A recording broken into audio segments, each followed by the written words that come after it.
bleed green? Are you an ultimate Eagles football fan? Well, you're in the right place. Ready? This is Birds 365, hosted by the new Mac and Mac, Jody McDonald and John McMullen. Here we go! Who collectively have covered and talked about more than 50 plus years of Eagles football. Kick off your day with Birds 365. You'll get debate. We love to argue. You'll get the real story from inside the locker room. And you'll hear from some of the great football minds from around the region. You're about to become an Eagles insider. Get in the game. Join Jody Mack and Johnny Mack and join the football community that flocks to Birds 365. Birds 365 starts right now. Welcome to the NFL. Let's go! Let's go! Go!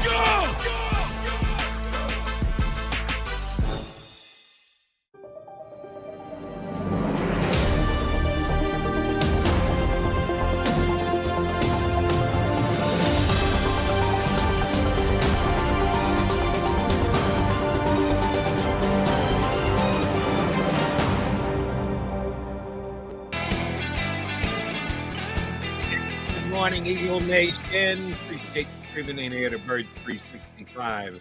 At the top of the show in the introduction, we say you'll get debate. Well, there'll be no debate today about who was the winner of yesterday's preseason practice between the Browns and the Eagles.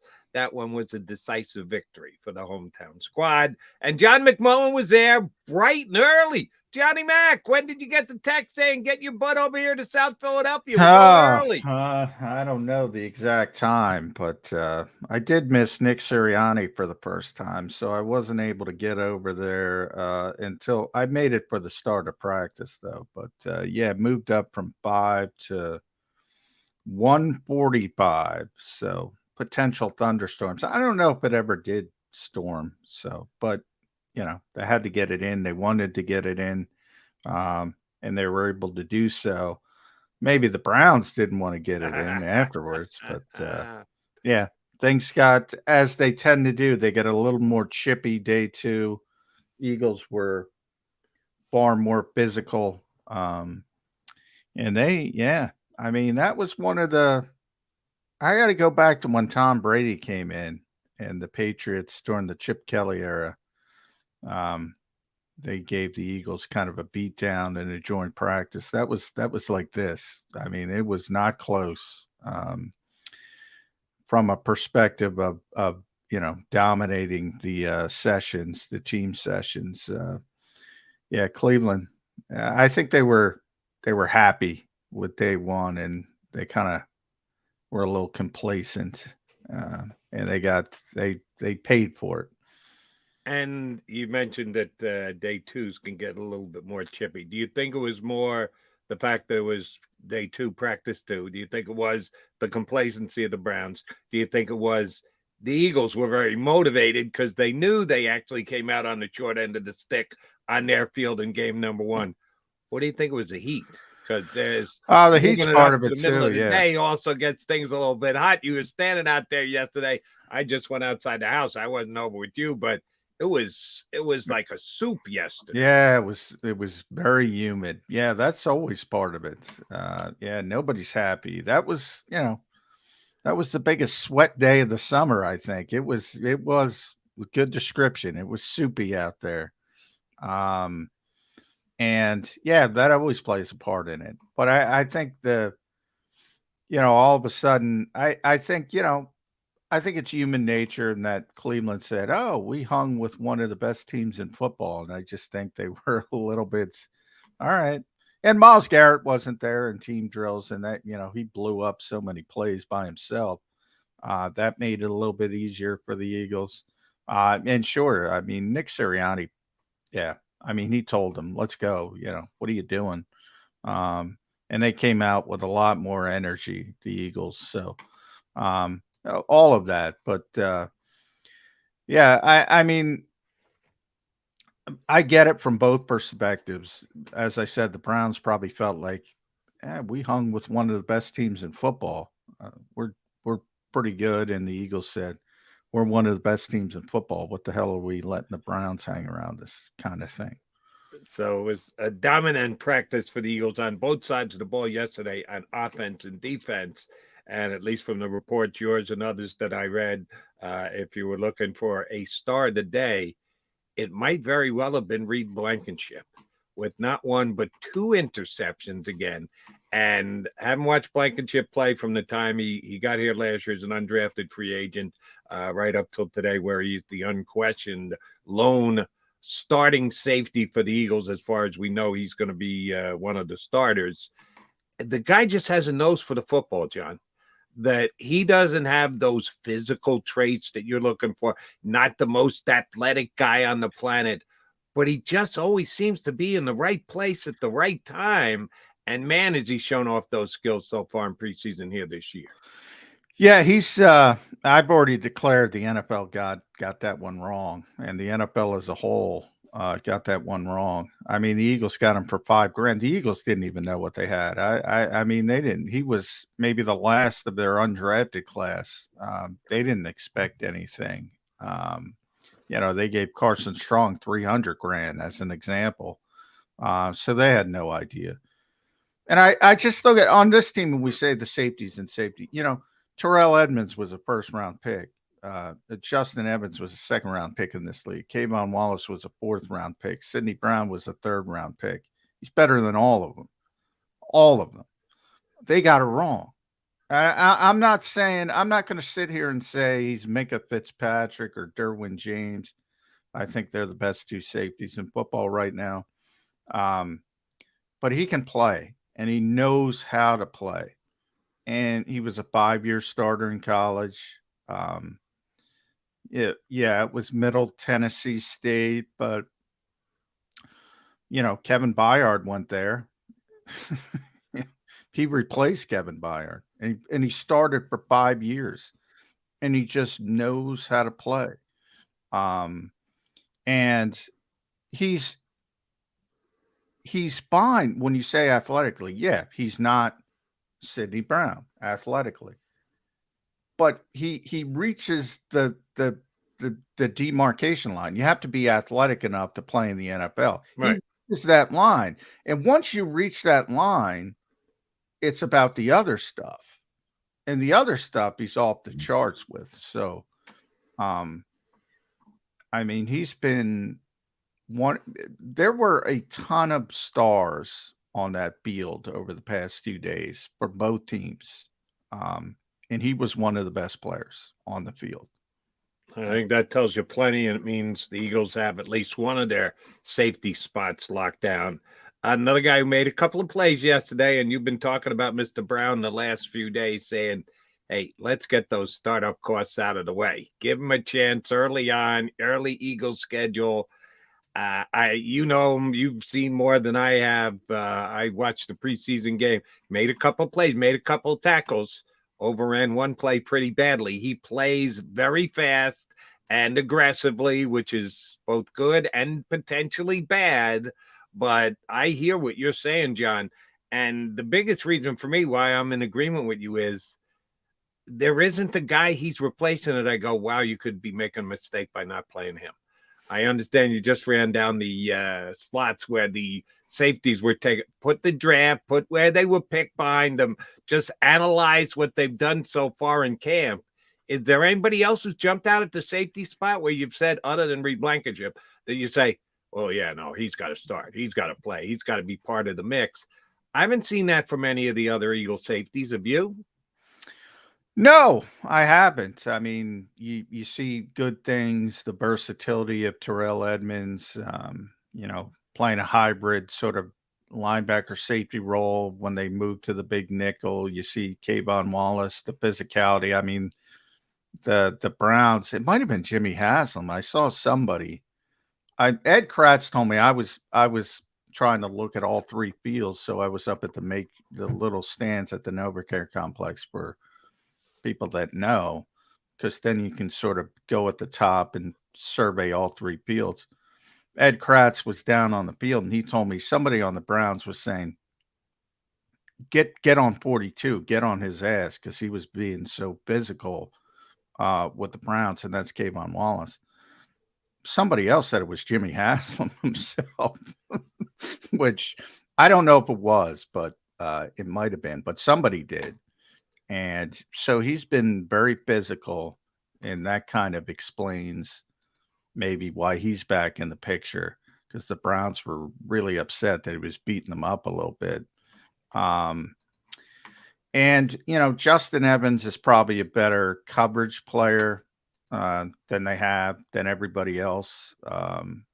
As I said, he's had significant injury issues.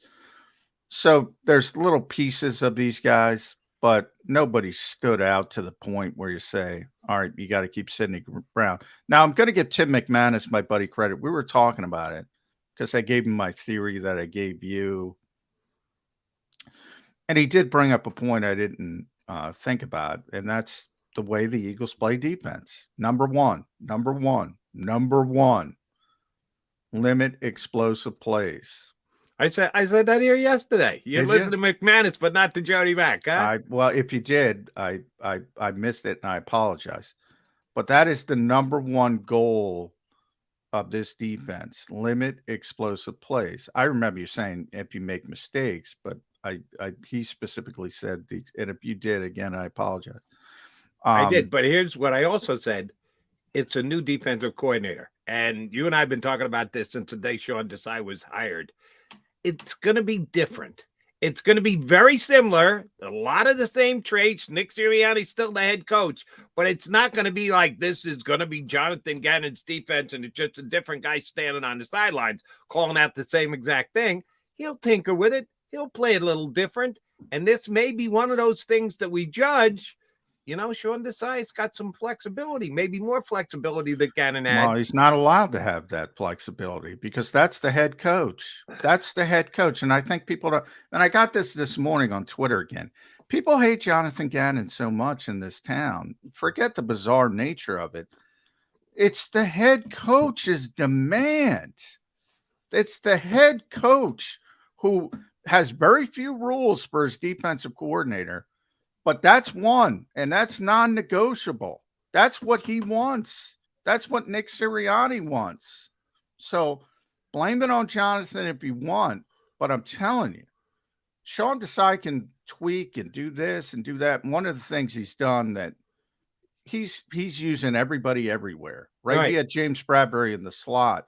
He had, he's got Derek Barnett as a drop linebacker, Josh Sweat as a drop linebacker.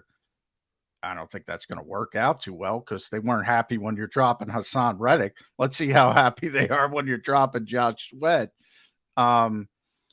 So he's been doing a lot. The big nickel. He's used a ton with Terrell Edmonds playing linebacker. He's doing a lot of things personnel wise. If he starts giving up explosive plays, Nick Sirianni's going to put his foot down and say, no. That's number one. Limit explosive plays, because as an offensive guy, his whole philosophy is that's what's most difficult for me as an offensive guy, and that's how I want my defense to play. How many quote unquote explosive plays, and I know exactly what you're saying, would Sidney Brown have to give up if he's the starting safety before the head coach steps in and goes to the offensive coordinator and says, what the hell are you doing playing a rookie? He's giving up explosive plays. Get one of those veteran safeties in there. How many times do you think he'd have to do that? Not if about, the decision is between now and the beginning of the season that Brown's your starter. I don't think you want to screw with him mentally at that point. Like if he gives up two big plays in the opener against New England. I don't think you want the problem is pulling the trigger. Like behind the scenes, when you say, is he going to be a week one starter? That's where I'm concerned that Nick Sirianni will say he's not ready yet. He's going to make too many mistakes, too many explosive plays. He's too undisciplined, that type of thing. If they pull the trigger, I don't think you have to worry about it unless it becomes egregious and he's given up 2 touchdowns a week Something that's so outrageous you can't look at it. But once you pull the trigger, the last thing you want to do is say, I'm going to start him week 1, but he gave up a 70-yard touchdown because he made a mistake, and then you're going to bench him week 2. I don't think you can do that. And that's where maybe they're cautious. Look, I'm saying I'm starting him. I've already said it. I'm getting it over with, and hopefully he, picks it up quickly. But I do, and again, I'll apologize for the third time. I do, think they might be more cautious about it because of the way they want to play defense. If he continues to be that undisciplined. And like I said, in watching the preseason game, you're there for every single practice. I'm not, but I did see him overrun a player or two. I specifically watched him because he made a couple of nice plays as far as tackles go, so I wanted to zero in on him. Yeah, he was out of position in a couple of plays too, but that's the nature of his game right now. But it can be refined, it can improve, and I think it will over the course of time. He's going to be a starting safety for the Eagles at some point. The question is, when? Is it as early as week number 1? And Johnny Mack gets those startup costs out of the way as early as possible. That's kind of what I'm rooting for now, and I think Eagle fans should be rooting for as well. If you were down there yesterday, you were rooting for the offense, the defense. The Eagles dominated the Browns. Question on a player. I didn't hear anything. Didn't say anything. Everybody writes about the Eagles. It was announced that Dorian Thompson-Robinson's going to start the game on Thursday night, which you kind of expected. Deshaun Watson was going to sit. And I watched Browns preseason game against the Jets, the Hall of Fame game.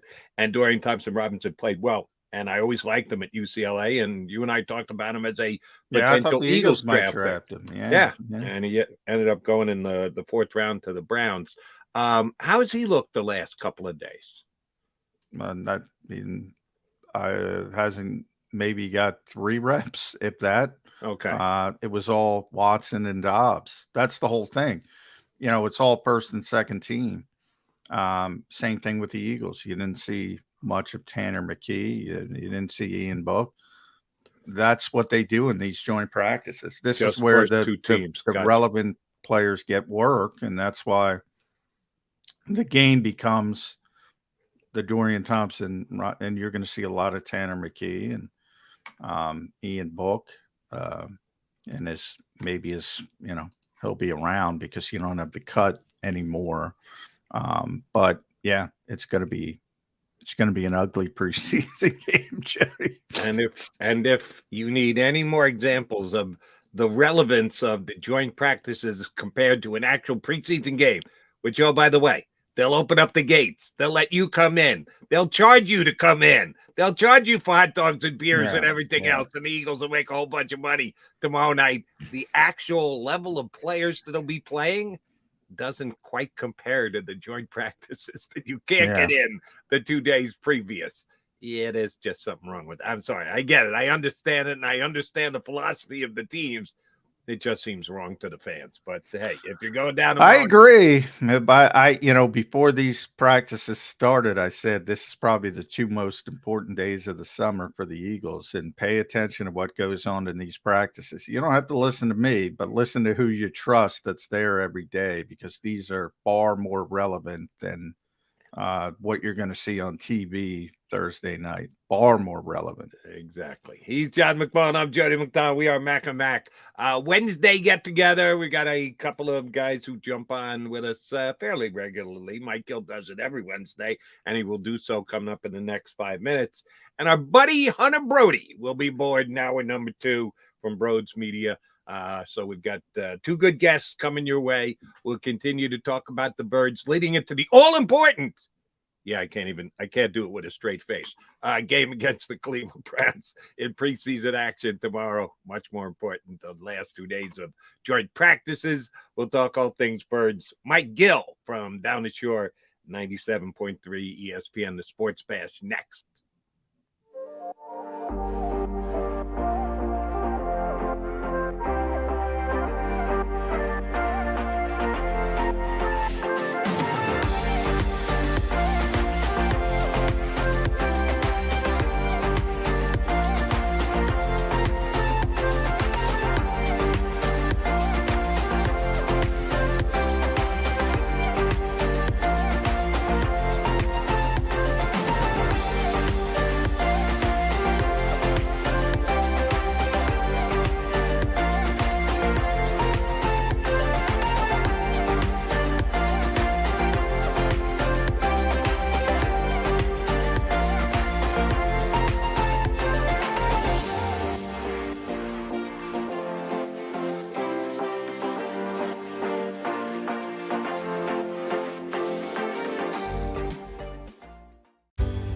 Go passionately. Go fearlessly. Go confidently. Go Birds! Go confidently towards your goals with First Trust, Philly's hometown bank for nearly 90 years, and the official bank of the Philadelphia Eagles. We're focused on getting you over the goal line. So go with conviction, go with trust, Go Birds! and go forward with us by your side. First Trust Bank, the official bank of Philadelphia dreams. Oh, and go Birds.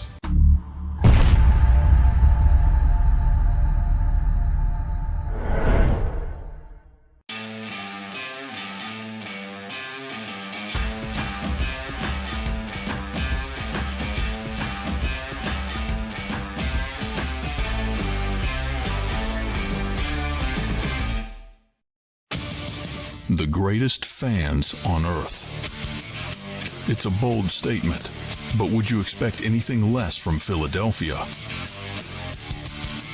58 years of heartache creates a toughness, a grit, a resolve not found in most. Sure, our prayers were answered, but now that we've had a taste, we're looking for more. Pondley Hockey, official partner of the Philadelphia Eagles. Go to get your game on. Go for the beers. Go for the cheers. Go for the hit and the hits. Go for the stakes and the stakes. Go to get your parlay on. Go to get your party on. Go for the scene. Go for the screens. Go for the gallery. Go for the win. Go to Ocean. Visit theoceanac.com to plan your visit. EAGLES, Eagles.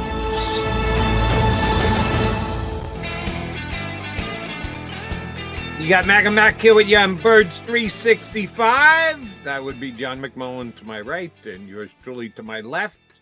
And we thought we had Mike Gill, and he just disappeared. I don't know what the hell happened to him. We saw him in the green room, and then he took a powder. Sometimes your computer goes down. You got to get back. He'll be back. I have confidence. We'll punch Mike Gill up in just a second. All right, quickly before Mike joined us, you mentioned how it's all first team and second team in these joint practices. If a third team guy gets in, it's a rarity. Then where is Tyree Cleveland on the Eagle depth chart as of now? Because Johnny, he's making plays again. He did in the preseason game and made a couple of big catches the last couple of days as well. If he's not second team, then he's getting some serious teams as reps as a third teamer. What's his status looking like as potential? He's making a run. He played very well in Baltimore. Him and Mariota have a nice connection going on the back, the backup group. That and we see Mike. Let's see if we can pull him up, Zander. But we're talking about Tyree Cleveland, Mike. He they were doing a period where they were 8 minutes down. He catches the touchdown and then comes right back and catches the 2-point conversion from Marcus Mariota. He's in the mix now. He's the best. I describe he's the best of the bottom tier of receivers. So you have the top five. A.J. Brown, Devontae Smith, Quez Watkins, Alameda Zacchaeus, Britton Covey, mainly because of his punt returning. And then you have Cleveland, I think, is clearly number 6. But this is where Tyree Cleveland has helped, guys. He's a good special teams player. Mm-hmm. And they just lost Sean Bradley for the year, one of their best special teams players. He texted me he's having internet issues, so hopefully we can figure that out.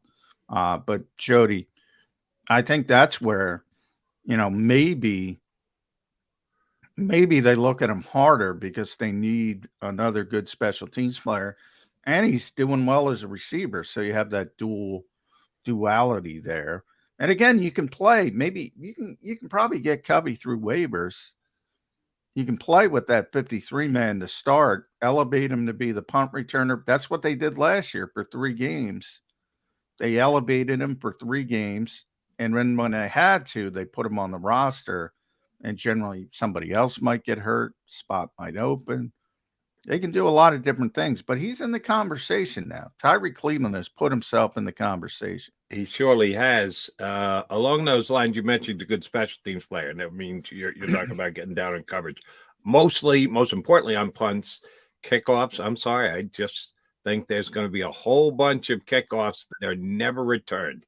Either they're going to be out of the back of the end zone, or they're going to be fair caught with the new rules in the NFL. So coverage on kickoffs isn't near as important as it used to be.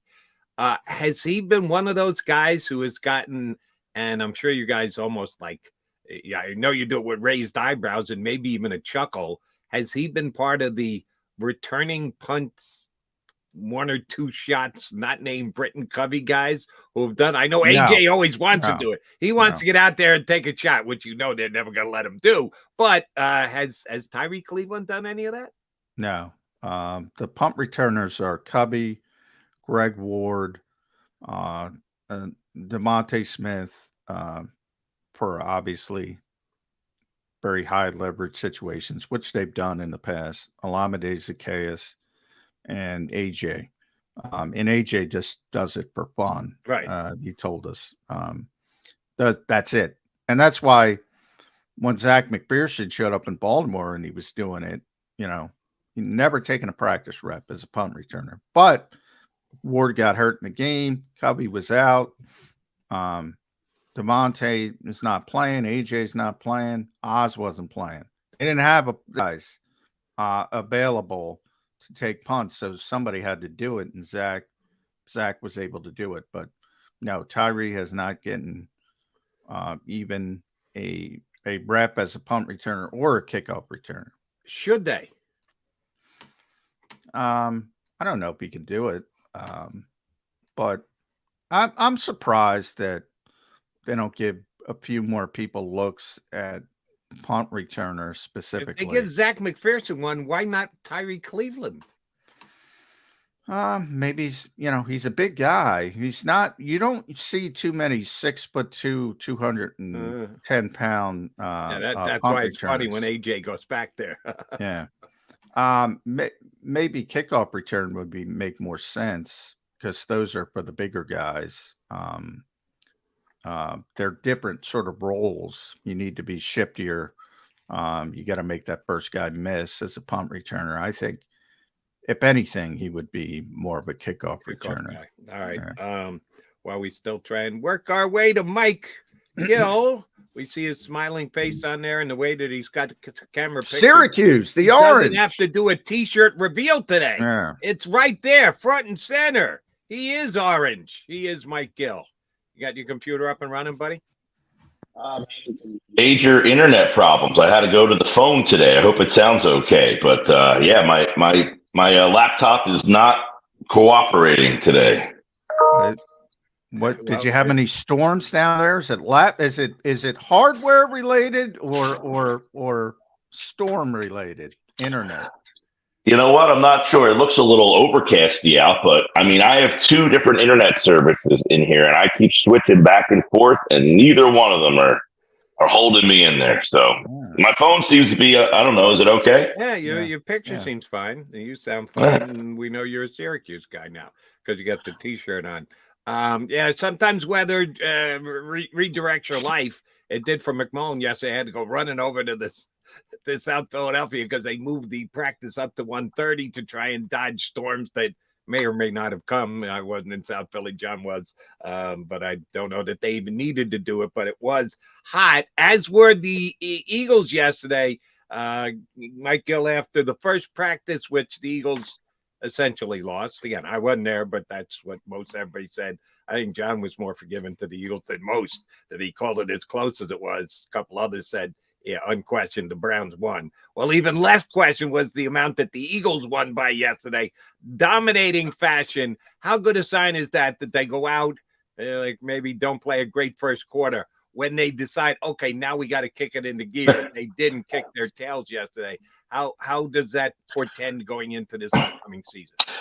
Well, and I know the first day people thought that it was the offense that struggled, that the defense still held up its end of the bargain against the Browns for the most part. And then yesterday, the offense, and even Nick Sirianni admitted that his offense did not, or Brian Johnson's offense didn't have the day they had hoped. It sounded like yesterday that things were clicking better. I think one of the things you take away, though, is how important these offensive linemen are. I mean, I talked about this yesterday on my show, Jody. We take for granted sometimes a guy like Isaac Seumalo. He's not a Pro Bowler, but you just assume the next guy is going to jump in there and be as good, if not better, than Seumalo was because, well, he's not a Pro Bowler. Nobody cares about him. Like, fans sometimes are so fixated on the accolades and the awards that Seumalo is a pretty big hole that needs to be replaced. And I don't know, John, you may have seen more. I was told by some people that Juergens did not have a great day. And then obviously you lose Dickerson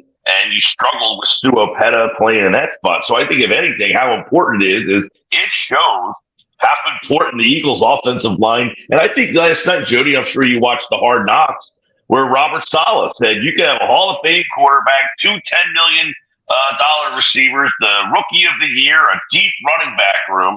But if the big boys don't do their job, it don't matter. So the Eagles can have all the talent in the world, but their bread and butter, I think what we found out is the most important is across that line. And Mailata got whipped on Monday. He seemed to be better yesterday. You lose two guards. That's the eye-opening thing about how quick a season can get derailed by guys that you just take for granted a lot.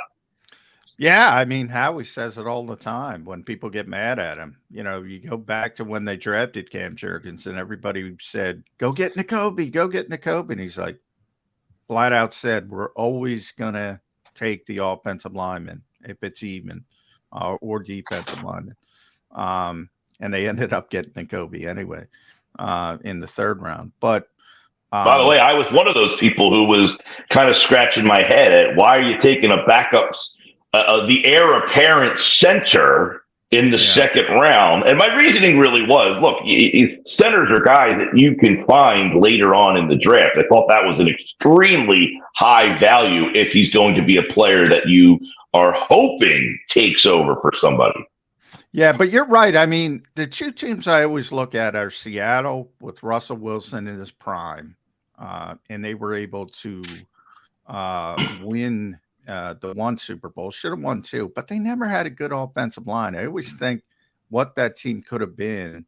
And then Minnesota always about all these skill position players they have always have a terrible offensive line. And, you know, anybody watch quarterback, talking about Hard Knocks, anybody watch this quarterback on Netflix, Kirk Cousins got beat to shreds last year because they can't block anybody. If you can't block anybody, you can't play offense. It's just, and the Eagles seem to understand that better than most teams. But you're right, Mike, that's a concern, the depth on the offensive line. Not only Isaac, but also Andre Dillard. They had tremendous depth. Now, Isaac was a starter, but that makes Cam Juergens a depth beast. Now we're talking about what if Kelsey gets hurt? He got banged up. Cam Juergens got to move the center, you know, but backup center. You mentioned Stuopeta coming in at left guard. That does not look good. And I would argue Isaac Seumalo should have been a Pro Bowl player. He was a Pro Bowl alternate last year. Should have been the Pro Bowler. Landon should have been the alternate. Now, Landon has the higher upside, but I think Isaac, he might have been the most underrated player on this team last year. Was a really, really good player. I'm concerned about the depth on the offensive line. I don't want to be the gloom and doomer here, but no, you bring up a good point, though. But keep in mind how healthy this team was last year. I mean, at some point, you got to pay the tab on that, right? I mean, how many times do you make it through multiple seasons without having a couple of key moments in your season where you have to persevere and try to use your depth. I mean, and I look at a couple areas on this team, offensive line being one. Mailata's missed a handful of games here and there. Johnson has been relatively healthy after having some, but he's missed a few. Kelsey has made it through. Mike, guys, go back to Doug Pederson's last season. Nick Sirianni, by the way, to Nick Sirianni's credit, he points this out all the time. Usually when you're a first-time head coach, Shane Steichen, unfortunately this year in Indianapolis, Jonathan Gannon in Arizona, usually you come in and you got a mess on the offensive and defensive lines. Nick came in, had a great offensive line, just all got hurt in Doug's last year, had a great defensive line. And which was similar to Andy's last year as well. I mean, Andy had all the injuries. Chip Kelly came in, and the line was healthy again. And even Chip was the benefit of the offensive line returning to full health. You remember Andy's last season, I think they had 6 guys on that offensive line get hurt. And they were rotating guys in and out every single week. Kelsey got hurt. He missed a bunch of games at the end. That was like the 2012 season. But the other area would be at corner. I know everybody loves what Josh Jobe's doing, and Eli Ricks had an interception return for a touchdown. But your 2 corners played 17 games last year, and those guys are you wonder. Okay, and I'm not saying season-ending stuff, guys, but you might have to say, hey, guy's got an ankle, he's got a hammy, or he's got a groin or something for a couple of weeks throughout the course of the season. Here's the key for me. And John and I were just talking about it. Want to get your take on it too. The size defense as compared to Gannon's defense. We all believe it's going to be similar, probably very similar. It will not be exactly the same. That the different person in charge is going to do it differently. And I had a chance to interview Desai on WIP last week, and he wasn't really too giving on facts or figures, and he didn't go in depth much with what his defense. Did he give you a palpable, Jody? Did he give you a palpable? Didn't go palpable on us. But we're gonna have to wait and see for ourselves if the defense is very Gannon-like, it's Sirianni-like. Well, those corners don't get up and take any hits. They're not asked to come up and play the run and be aggressive and go mano-a-mano, face-to-face with a guy. I think that lends itself to the fact that they didn't get hurt much because they're not asked to be physical corners, and I don't think they're going to be asked to be physical corners this year either. That's true, and I think that happens. We talk about this a lot on my show is, and they say, the guy's injury-prone. Are you injury-prone, or do you just have some freak things happen? Like, for instance, a guy who's injury-prone to me is soft tissue guy who doesn't need to be physical. He doesn't need to hit anybody, and he can get hurt just because, he pulls a hamstring. He pulls a groin. Those type of guys are the guys that you worry about. And then I guess with Bradbury and Slay, they don't have to be physical to get those injuries playing the position they play, coupled with where they are on the calendar. And that's where you wonder at what point do their legs start to get a little tired if they're playing every single snap of every single game. Because the Eagles just don't have trusting depth there. How many times I think we may have talked about it last year here, guys, where the Eagles would have pretty big leads and you'd be like, they didn't play anybody. They didn't take anybody out of the game. I'm still ticked off about Nakobe Dean's numbers of snaps last year. Shame on both Gannon and the linebacker. Yeah, but for what it's worth, I mean, like if you have good corners, good outside corners, that's not a rotational position. Like nobody rotates cornerbacks. Not rotating, just like, hey, we're up comfortably. That's the last 5 minutes of this game, or I see what you're saying, John. But just more, hey, we've got a pretty good grasp on this game. We're gonna get some guys out there. You know what though? In the modern NFL, and I'm gonna play devil's advocate for Nick because he said that. What is out of reach? Because man, you see it every week in this league. Teams come back from 2 touchdowns down to fourth quarter. You were down 2 touchdowns 10 years ago. Forget about 20, 30. It's over. Game's over. Not now. Man, people are going up and down the field and left and right. I mean, I agree. They should have gotten, especially at linebacker, they should have gotten Jakobi some more snaps because they knew the long-term plan as well. And I think there was opportunity. But Slay and Bradbury last year, I don't think Zach McPherson was an outside corner. Right. Did we know Josh Jobe was going to be pushing for a job? Half of the guys that are in the mix now weren't even here. They weren't Eagles yet. They were on other teams. Jakobi was a third-round pick that you knew there was a good chance he's going to be your starting middle linebacker this upcoming season. The linebacker choices to get into the game and the outside corner guys, two completely different things. Yeah, and they have more depth now. But even so, Josh Jobe's having a great summer. Calais Ringo's got tremendous potential, but I think it's going to take a while.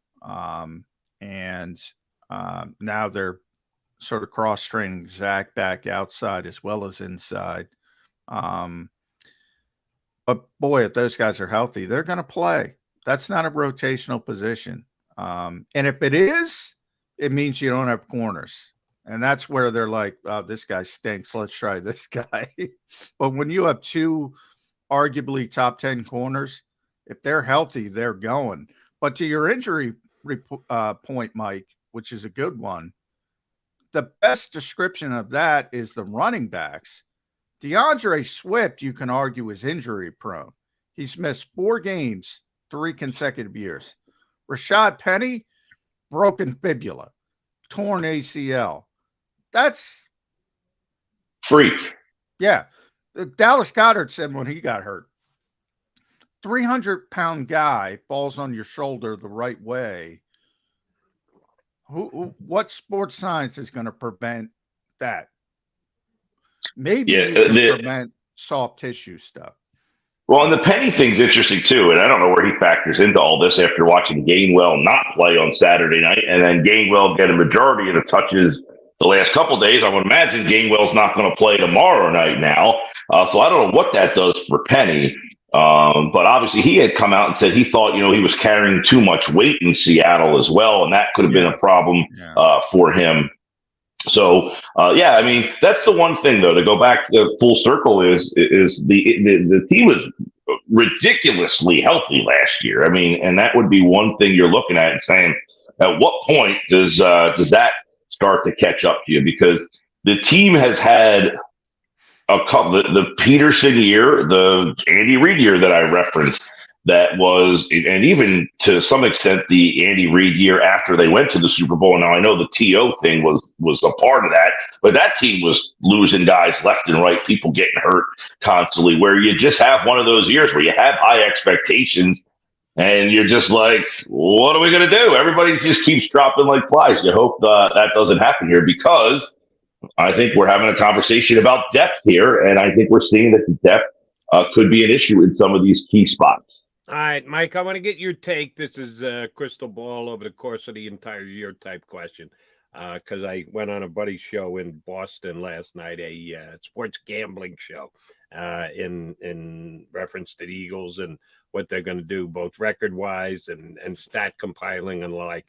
And one of the ones I took a pretty strong stand on, and I thought about it afterwards. I said, maybe you shouldn't have gone there. Jalen Hurts rushing yards. Last year, he rushed for 760 yards.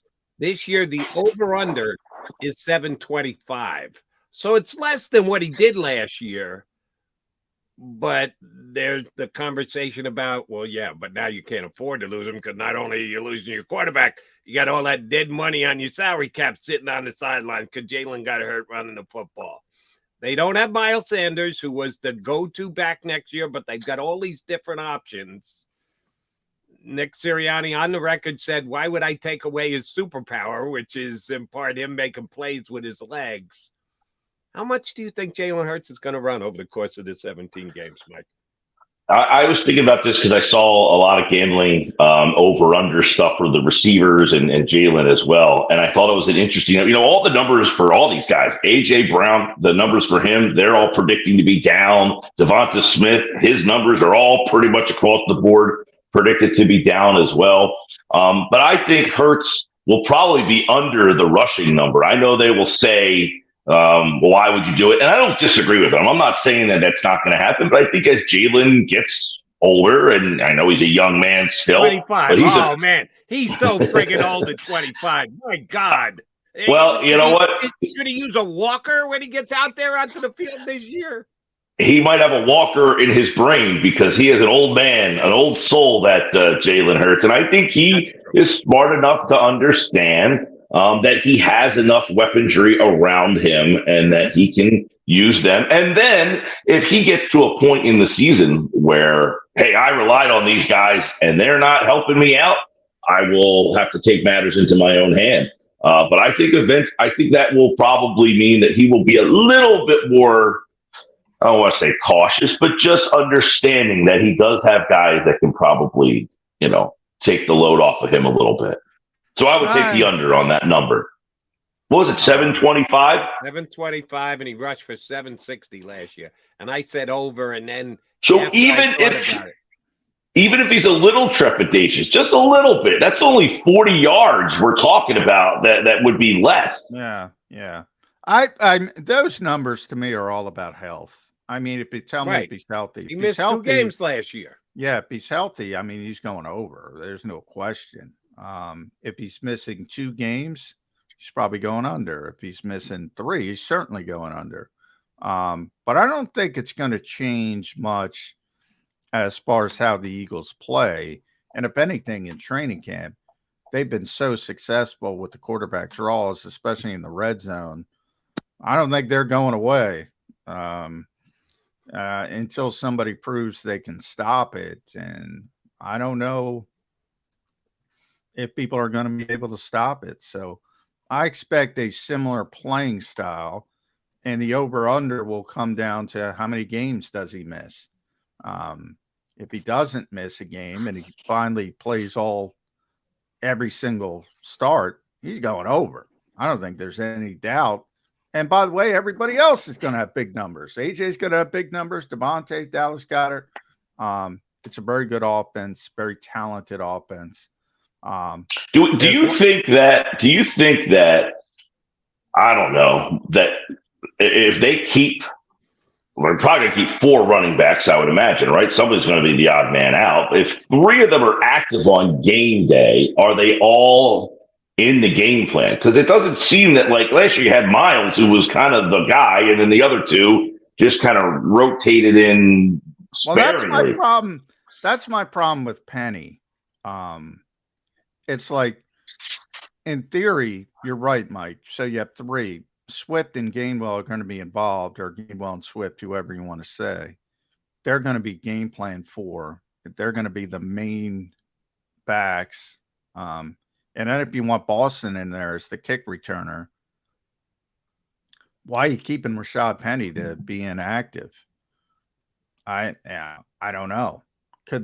Are they going to keep 4 active?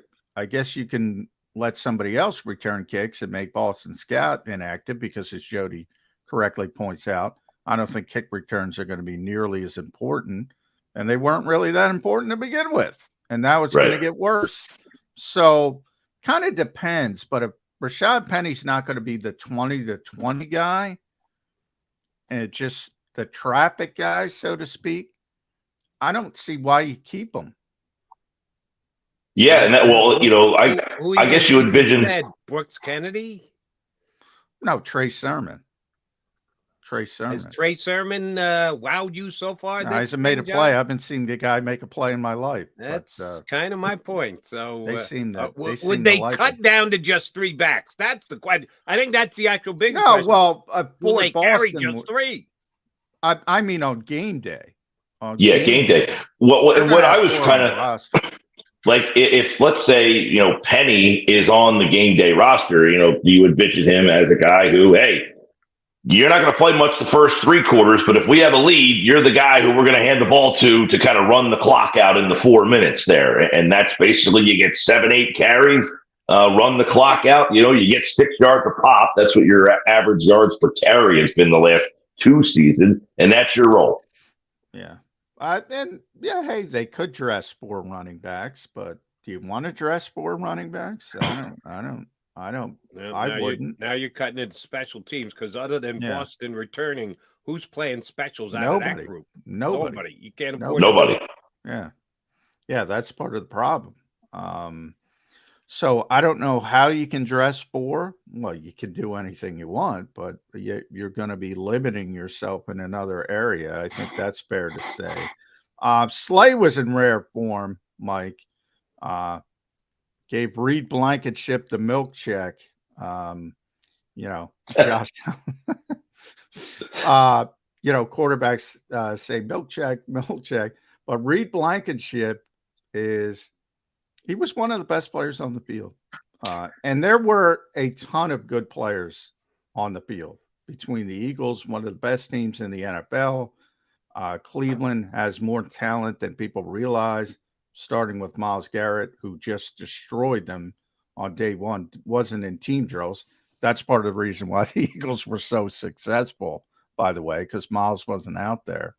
But Cleveland has a lot of big stars as well. And Reed Blankenship was one of the best players on the field. I mean, the NFL just missed on this guy. They missed. Which happens. I mean, they had a kid a couple of years ago that was here, Poyer. They drafted in the 7th round, and they missed on him. He went to Buffalo, and the kid, voila, he could actually play, believe it or not. At least he got drafted, though. At least Jordan 7th round, drafted. yes. 7th round, yes. Hey, they need it. Last year we're in the same situation. You're saying, can Marcus Epps really be the best safety on your team? And the Eagles said, no, he can't. They went out and made a trade. We'll see if they see what you guys are saying, that Reed Blankenship can be the best safety on the team. As of right now, that's what they're telling us. Will that hold? Do you think that holds? That they'll go into the season saying, you know what, Blankenship has proven that he can lead this unit, and we're okay with it. Yeah, I mean, I think it holds. He's clearly the best safety on this team. The question is, No. I'm not disputing that. I'm saying, do they think he can be the best safety on a team? I know. Yeah, I don't think they're going out and getting another safety. I don't. Yeah, nor do I. Yeah. All right, Mike, I got a prediction question for you. I already asked you one. I'm going to ask you another. How many sacks will Jalen Carter get off the edge this year? Oof, off the edge. Dropped him outside a couple of times the last few days, which I didn't see coming, to be truthful with you. There's always the possibility of the stunt. Eagles stunt enough. I wouldn't say they stunt a lot, but they never do it. Some teams just stay in your lane and get to the quarterback. The Eagles will play games up front a little bit. How many times will Jalen Carter off the edge get the quarterback with sacks this year? Oh, man. That's an interesting question. I don't know that I would say Carter, I would have around the 9 sack range. 9, not off the edge. Not off the edge. Not off the edge. Not off the edge. Gotcha. Understood. Right. 9 total. I just think he's going to be a menace up the middle. I've kind of contended for a while. I mean, he's going to be one of those guys that this league is saying 2 to 3 years from now. They got Warren Sapp in the 9th pick there. What are you doing, people? They just absolutely got a guy to blow up teams. He's unbelievable. He is unbelievable from a physical standpoint. He just blew up Joe Bitonio yesterday, who's an all-pro guard. Well, it's the speed. The speed and explosion he has. The first play, I know you're like, it's the first play. He just whipped that guy. I mean, and that's just shows. And sometimes, we don't know what the mindset is of where these guys are. But if you have 6 steps on your first play and you have the talent, you're telling yourself, I did it. All right. And then that kind of springboards the rest of your possible. Now, if you struggle early on, it could take you a while to get the mindset of, I belong here. I think Carter showed himself from the first second he was on that field. So he probably gets 2 to 3 from the outside. But I think Jody, and I liked what they did with Jordan Davis, too. It looked like they were not just exclusively playing him, as a 5-man. He was out there in a lot of those nickel fronts. And I think that they're going to use him in different ways than John Gannon did as well. last year, which would push Carter probably to the outside to get a couple of those. But I think he's going to do most of his damage just whipping those guards on the inside. All right, I'm going to be Mr. Negative here because this front is unbelievable talent-wise. At Mike Gill Show. Last one from me, Mike, 97.3, ESPN South Jersey, the Sports Bash. They have so many, like, I get what you're saying with Jordan Davis. He can do more than play in those 50 fronts. But if Jordan's on the field, then Fletcher Cox isn't, or Jalen Carter isn't. If Derek Barnett's on the field, Josh Sweat isn't. If Nolan Smith's on the field, maybe Hassan Reddick isn't. They have so much talent, but I want Reddick, I want Sweat, I want Carter, I want Cox on the field in big pass rushing situations. That's my nickel front. You can do all this hinky stuff. You want to put the best players in the best positions to succeed. It's great to have that if injuries pop up, but I don't want to mess with Jordan Davis as a pass rusher when I have maybe the most unique interior pass rusher to come in this league since Aaron Donald. He might not be ready. I mean, all that kind of stuff. The Georgia guys tend to need some conditioning work. I've mentioned that before. That might be the case because they don't play a lot down there because they're so deep. It might take him a while to get where he goes, but you get my point. Reddick, probably a better example. Hassan Reddick needs to be on the field in big pass rushing situations. I don't care that you have depth. He needs to be on the field. And I would imagine that you wouldn't see Hassan Reddick off the field there. I would imagine that the times you would use Jordan Davis in those situations, and just watching a little bit of what you saw Saturday night, is they seem to be a little bit more physical up front. It looked like they had a little bit more press in their corners there. So you might utilize, I don't know if they're going to blitz as much, but the potential of, hey, Jordan Davis out there, that he just takes up so much space from the lineman that we can try to blitz around him and utilize him as almost, I don't want to say a decoy, but as a space guy. No, that's what he is. Yeah, right. Do get some lanes. You know, I don't know what they're going to do with these linebackers, man. That linebacking Thursday night, they usually play Thursday, Saturday night was a tough read. I don't know what you took from that linebacker room on Saturday night, but I don't know that they have a guy there that you're like, this guy's going to be a playmaker. I think that Kobe Dean can be that guy, but we didn't get a chance to see him. No. Hopefully, well, this is a question for John, but Mike, you can hang with us for a second and comment. Nakobe going to play Thursday night? Or is he getting deference? Or I think he kind of needs to be out there. I know you don't want to risk him. I know the overall philosophy is it doesn't matter. You got to protect. He also kind of needs to play, doesn't he? I know I'm getting back in Gannon's case. And what's the linebacker coach that I'm forgetting? Nick Rollis. Rollis, who never put him out there. Shame on him.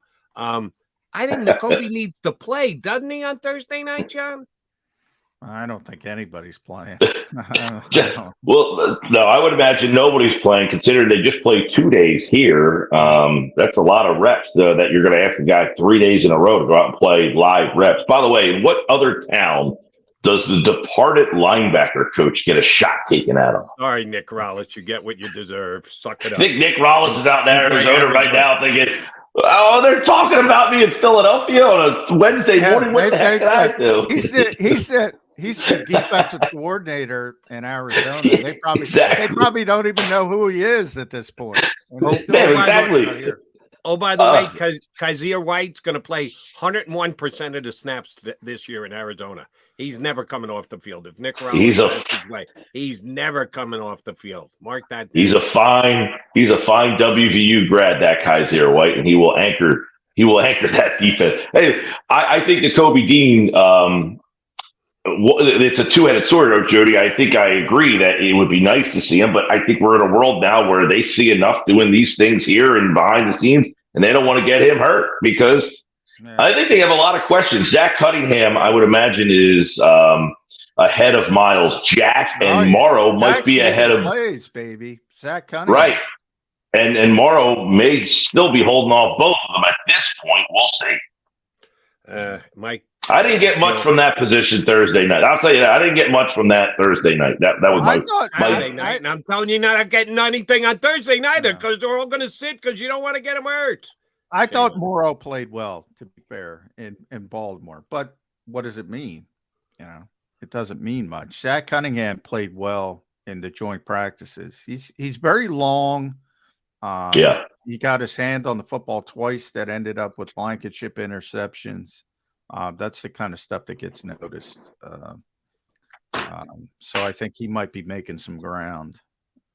And even though he's wearing his Syracuse T-shirt, Mike Gill. Number 5 will always love you guys. Number 5 will always love you, Syracuse. Gill's still a WVU homer, getting the love out there for Kaiser White. Mike, have a good week, brother. We'll talk to you next week. Thanks, pal. Thanks, all right, everybody. See you. Mike Gill here with us on Birds 365, doing it via his phone because his computer went down. And I was going to ask him, but I wanted to get as much football. What the hell was Thankful over his shoulder? Was that part of his phone feed, or was that? No, that was hanging up. That's that's the girlfriend. Mike's girlfriend probably set that up. Okay. I got stuff up in my house. I have no idea why it's up. It says Thankful. You've got Thankful written on a wall in your house? I don't have Thankful. That was a little Thankful hanging sign. My point is my wife puts up stuff that I don't know why it's up, but it's up. If John showed us we weren't seeing the Oceans background, you'd see "Get off the couch." That's what it says in McMullen's house. That's what his wife puts up. He's McMullen. My wife wants me off the couch until I'm off the couch. Then she wants me back because when I'm out, she wants me out of the house until I leave the house. Then she wants me back immediately. Yeah, go figure that one out. He's McMullen. I'm McDonald. You got Birds 365. Come back. I will tell John McMullen why. Last night, yours truly screamed Eagles at my TV. There was a very specific reason why I screamed Eagles at my TV. I'll explain when we come back here on Birds 365.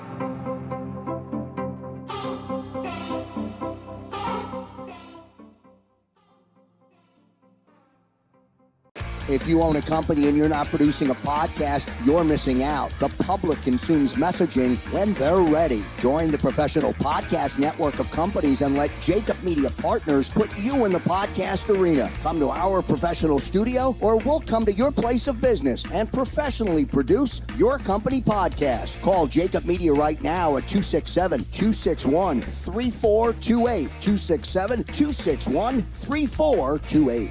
Heading down the shore, have a ball once more. Here, imaginations run wild and time stands still. Because here, you can find the best of the Jersey Shore, all on one 5-mile island. So leave the old you behind and get lost in the woods. Wild, wild, wild wood days.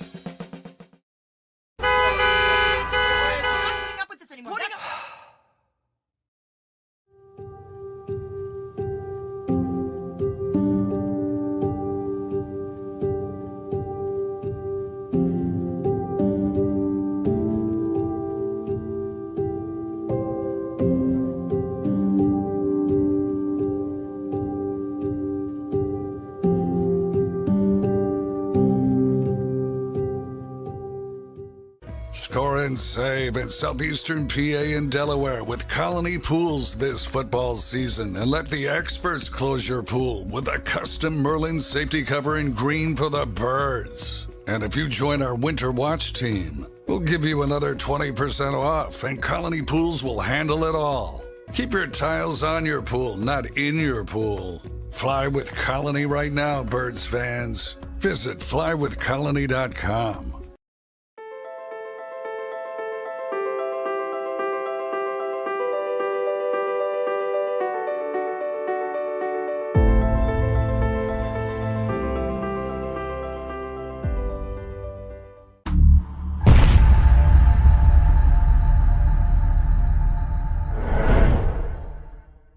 EAGLES, Eagles.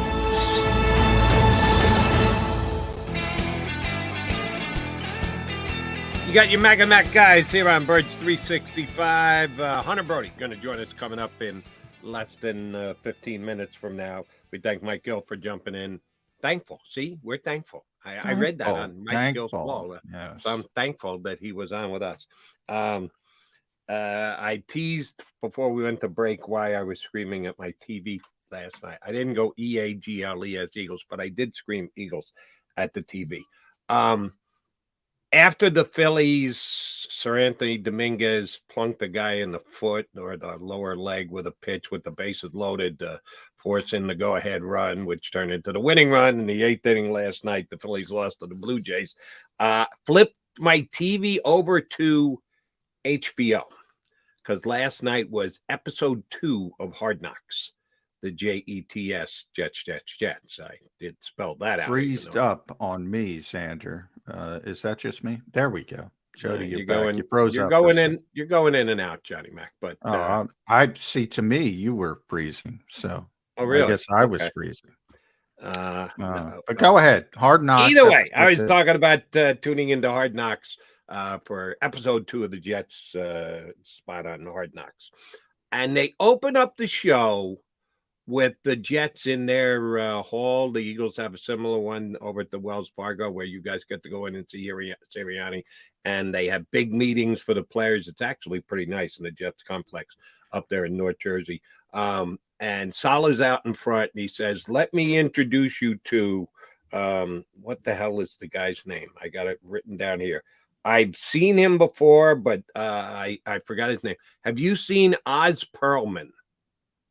Not to my knowledge. See, you wouldn't because you're always at the stadium. They've had him on ESPN's pregame show prior to. He's a mentalist.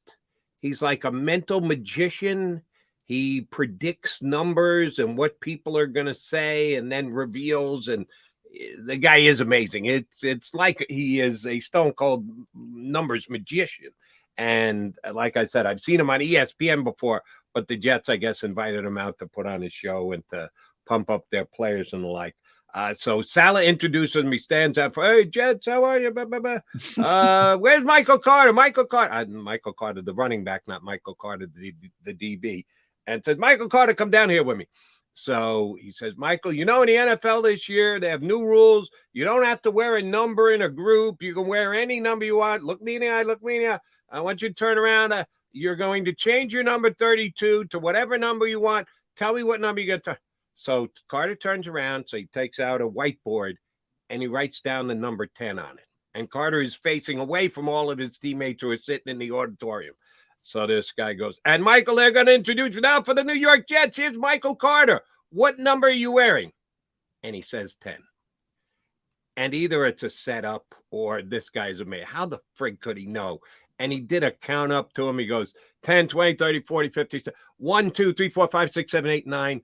Maybe plants the seed by stopping at 9 that he's going to say 10. I got no idea, but he says 10. And the place goes nuts, bonkers. All the guys start screaming. Carter runs away. He can't believe he got it right. So then he calls Nicole Hardman down.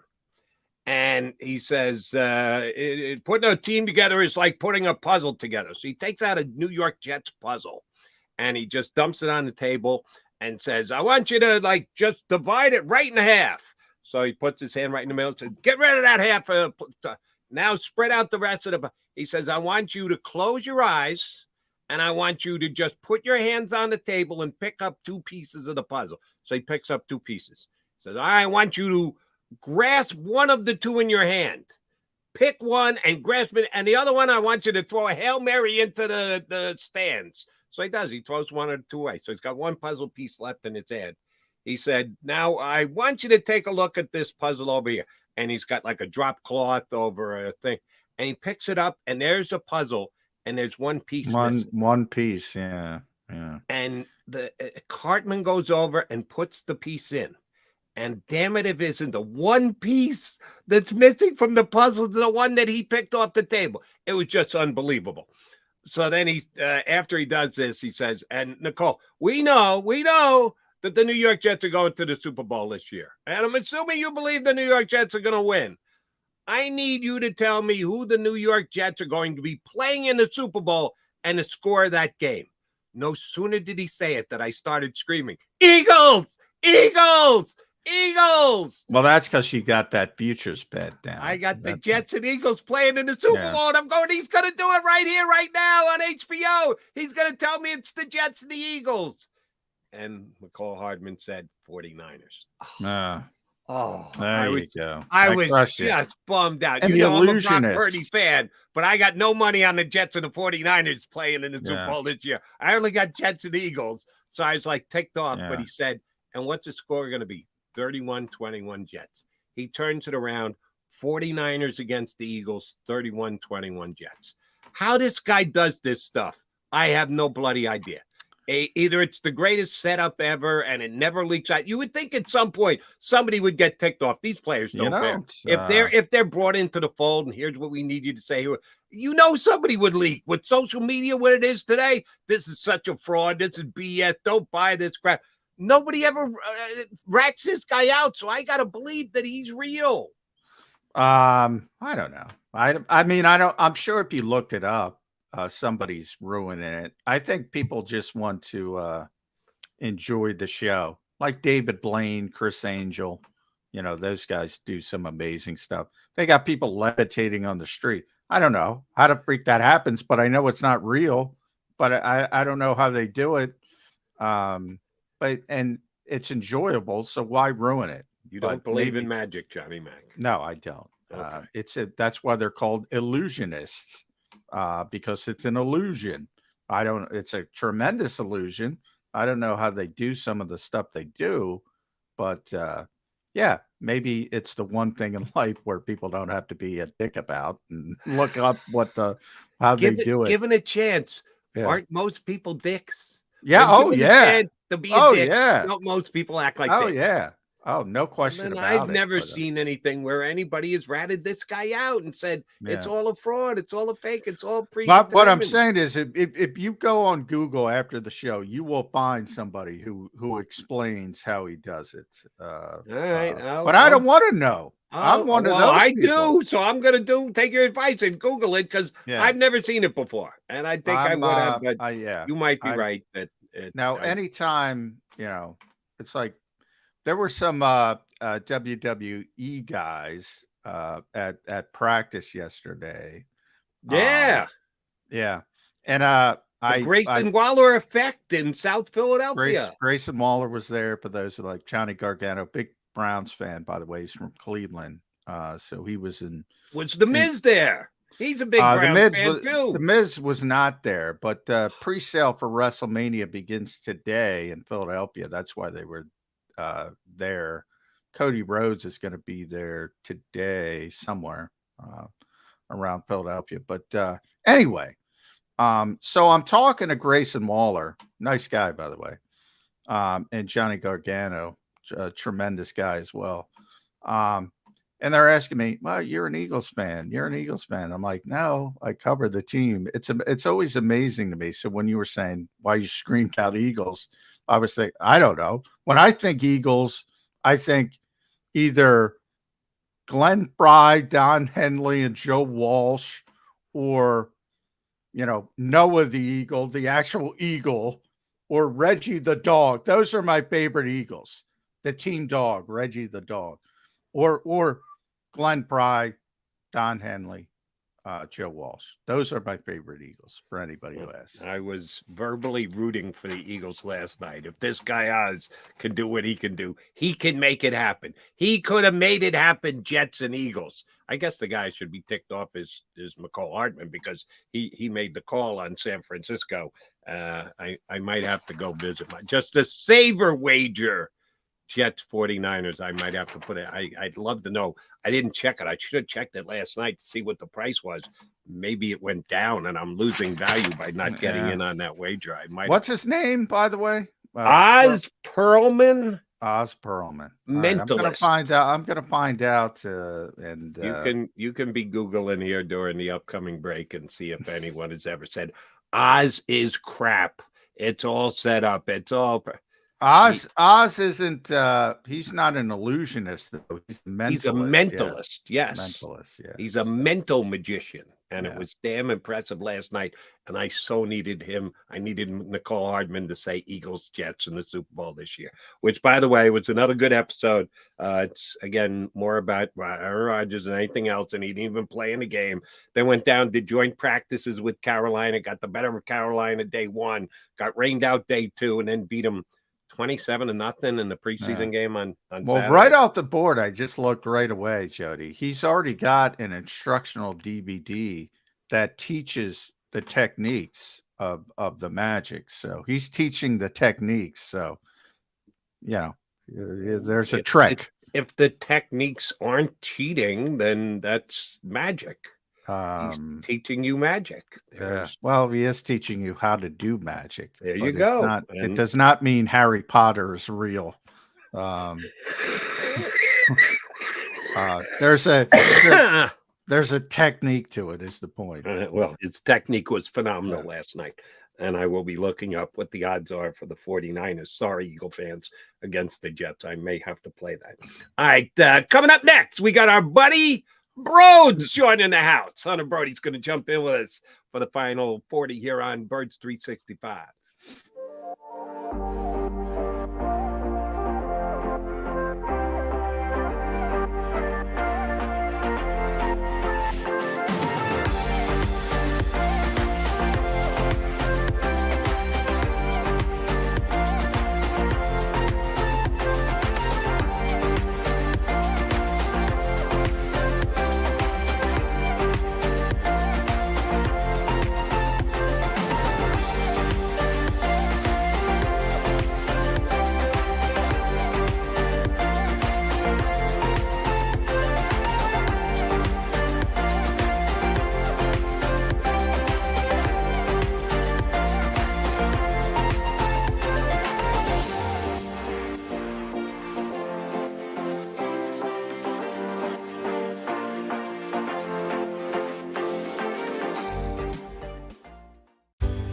Go passionately. Go fearlessly. Go confidently. Go Birds! Go confidently towards your goals with First Trust, Philly's hometown bank for nearly 90 years, and the official bank of the Philadelphia Eagles. We're focused on getting you over the goal line. So go with conviction. Go with trust. Go Birds! And go forward with us by your side. First Trust Bank, the official bank of Philadelphia dreams. Oh, and go Birds.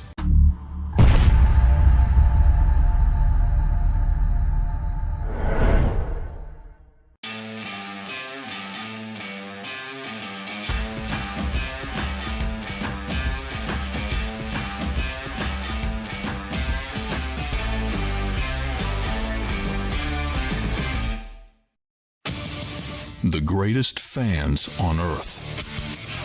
It's a bold statement, but would you expect anything less from Philadelphia? 58 years of heartache creates a toughness, a grit, a resolve not found in most. Sure, our prayers were answered, but now that we've had a taste, we're looking for more. Pondley Hockey, official partner of the Philadelphia Eagles. Go to get your game on.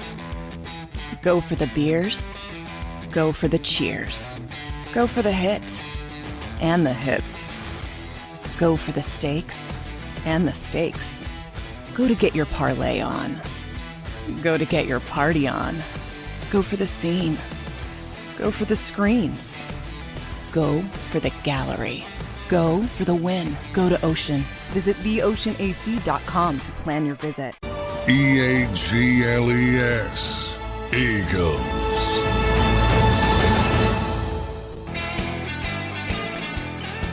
You got the Mac guys here on Birds 365. We are joined by, in throwback Kelly Green hat, Hunter Brody with us on Birds 365.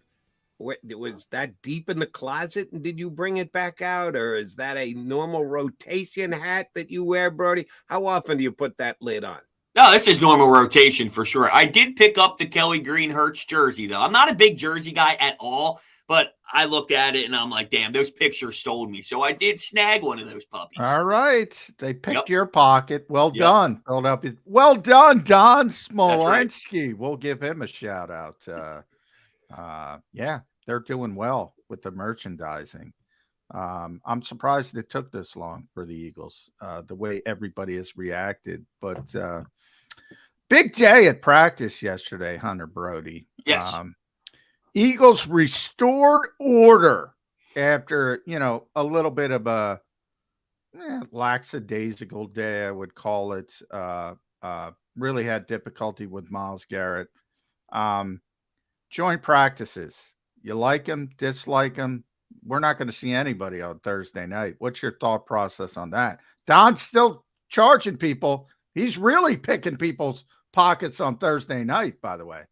I said that, okay, because last year went how it went, I'm going to shut up. All right, I can't complain. I'm using last year as like, okay, if you succeed with me getting zero information all preseason and there's nothing to bite into, but you are magnificent, and they went to the Super Bowl and had a lead at half and all that good stuff, but I'm going to put my hands up the following year. So right now, I got to live up to what I said I would do and shut the hell up, because last year they were healthy as hell, and they made it super deep. So who am I to bitch and complain right now if nobody's playing, right? Yeah. But I do like to join practices. I just wish I could see them more. I'm scrolling on Twitter, hitting the refresh button, waiting to see some clips and all. But it was cool to see them bounce back and, have a big day. Reed Blankenship's taking over, intercepting everybody and all. So it's cool. Jalen Carter's having another great day after what he did in the first preseason game. And Josh Sweat. I like this. I like to see all the clips, but I want to see it on TV. If they were capable of doing what they did to the Browns yesterday, and yet day one wasn't nearly the same, shoot wasn't even good enough to be able to call it a win, are you more excited by the fact that, hey, when they want to turn up the volume, they just can and be that good a team? Or do you look at it as, well, why the hell didn't you do that day one? If you prove that you're a better team than they are, and the Browns are not a bad team by any stretch of the imagination, I just don't think they're as good as the Eagles. Which one hit home with you more? So much better day two, or why did they have a lesser effort day one against the Browns? Better day two. I'm going to take the positives here. And, you are kind of in the thick of it in training camp, and you are the Eagles. So, you do have to match that intensity. Everyone is going to come in and take a haymaker at you. But in the middle of the dog days of training camp, I'm sure the Browns want to make a statement, improve some stuff, and then they answered the bell on day one. I think it's awesome to see how they responded with Nick Sirianni getting in their grill and making sure that he knows to make the message clear, this is totally unacceptable, and they responded and flipped the switch like that. I look at the positives more than the negatives, for sure. Before you jumped on, Hunter, Jody was talking about noted mentalist. What's his name? Oz Perlman. Oz Perlman, the mentalist. Did you see the guy? Let me just ask him, John. Did you see him last year on ESPN on any of their pregame shows? I don't think so, no. He comes out and he works with Randy Moss did it last year. Pick a number, a number 247, boom, and he just turns over a card and he's got the exact one. Yeah. He's one of those guys. Mental magicianry. Yeah. Now, I bring it up for this reason. The Eagles don't do anything, as you pointed, Hunter. They don't practice a lot. They don't play their players in the preseason for the most part. They're significant key players. Tons of walkthroughs, and they show up, and the Browns are complaining about their physicality. Sidney Brown's beating people up. Derek Barnett's taking swings at people, of course. They're complaining about Kayvon Wallace being too physical. Joe Batonio saying, oh, Josh Sweat, you can't knock the ball out of Deshaun Watson's hand. How do they do it? Do they have Oz Perlman? Is Nick Sirianni Oz Perlman? How do they be physical when they don't do anything physical?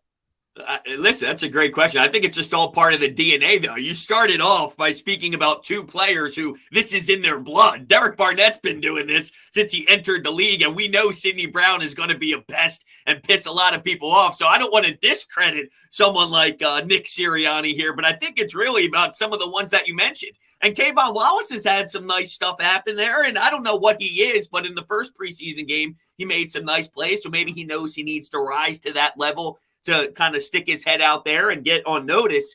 But ultimately, I think it's on the guys that you mentioned. That's their playing style. So regardless on who the coach is, these guys are going to play that way. I don't know if they know any other way, right? Well, Derek Barnett needs to peel it back a little bit. Sidney Brown, I'm fascinated because he does play with his hair on fire, but can he control it a little more? Is he going to irritate us? I don't know, because Barnett pisses us off at times. You got to be able to keep that within and not overstep the border. But, yeah, it's crazy because they're not used to hitting it all throughout camp. I'm talking about the Browns' perspective. And then you go into a battle with another team, and here's Sidney Brown with a big pop.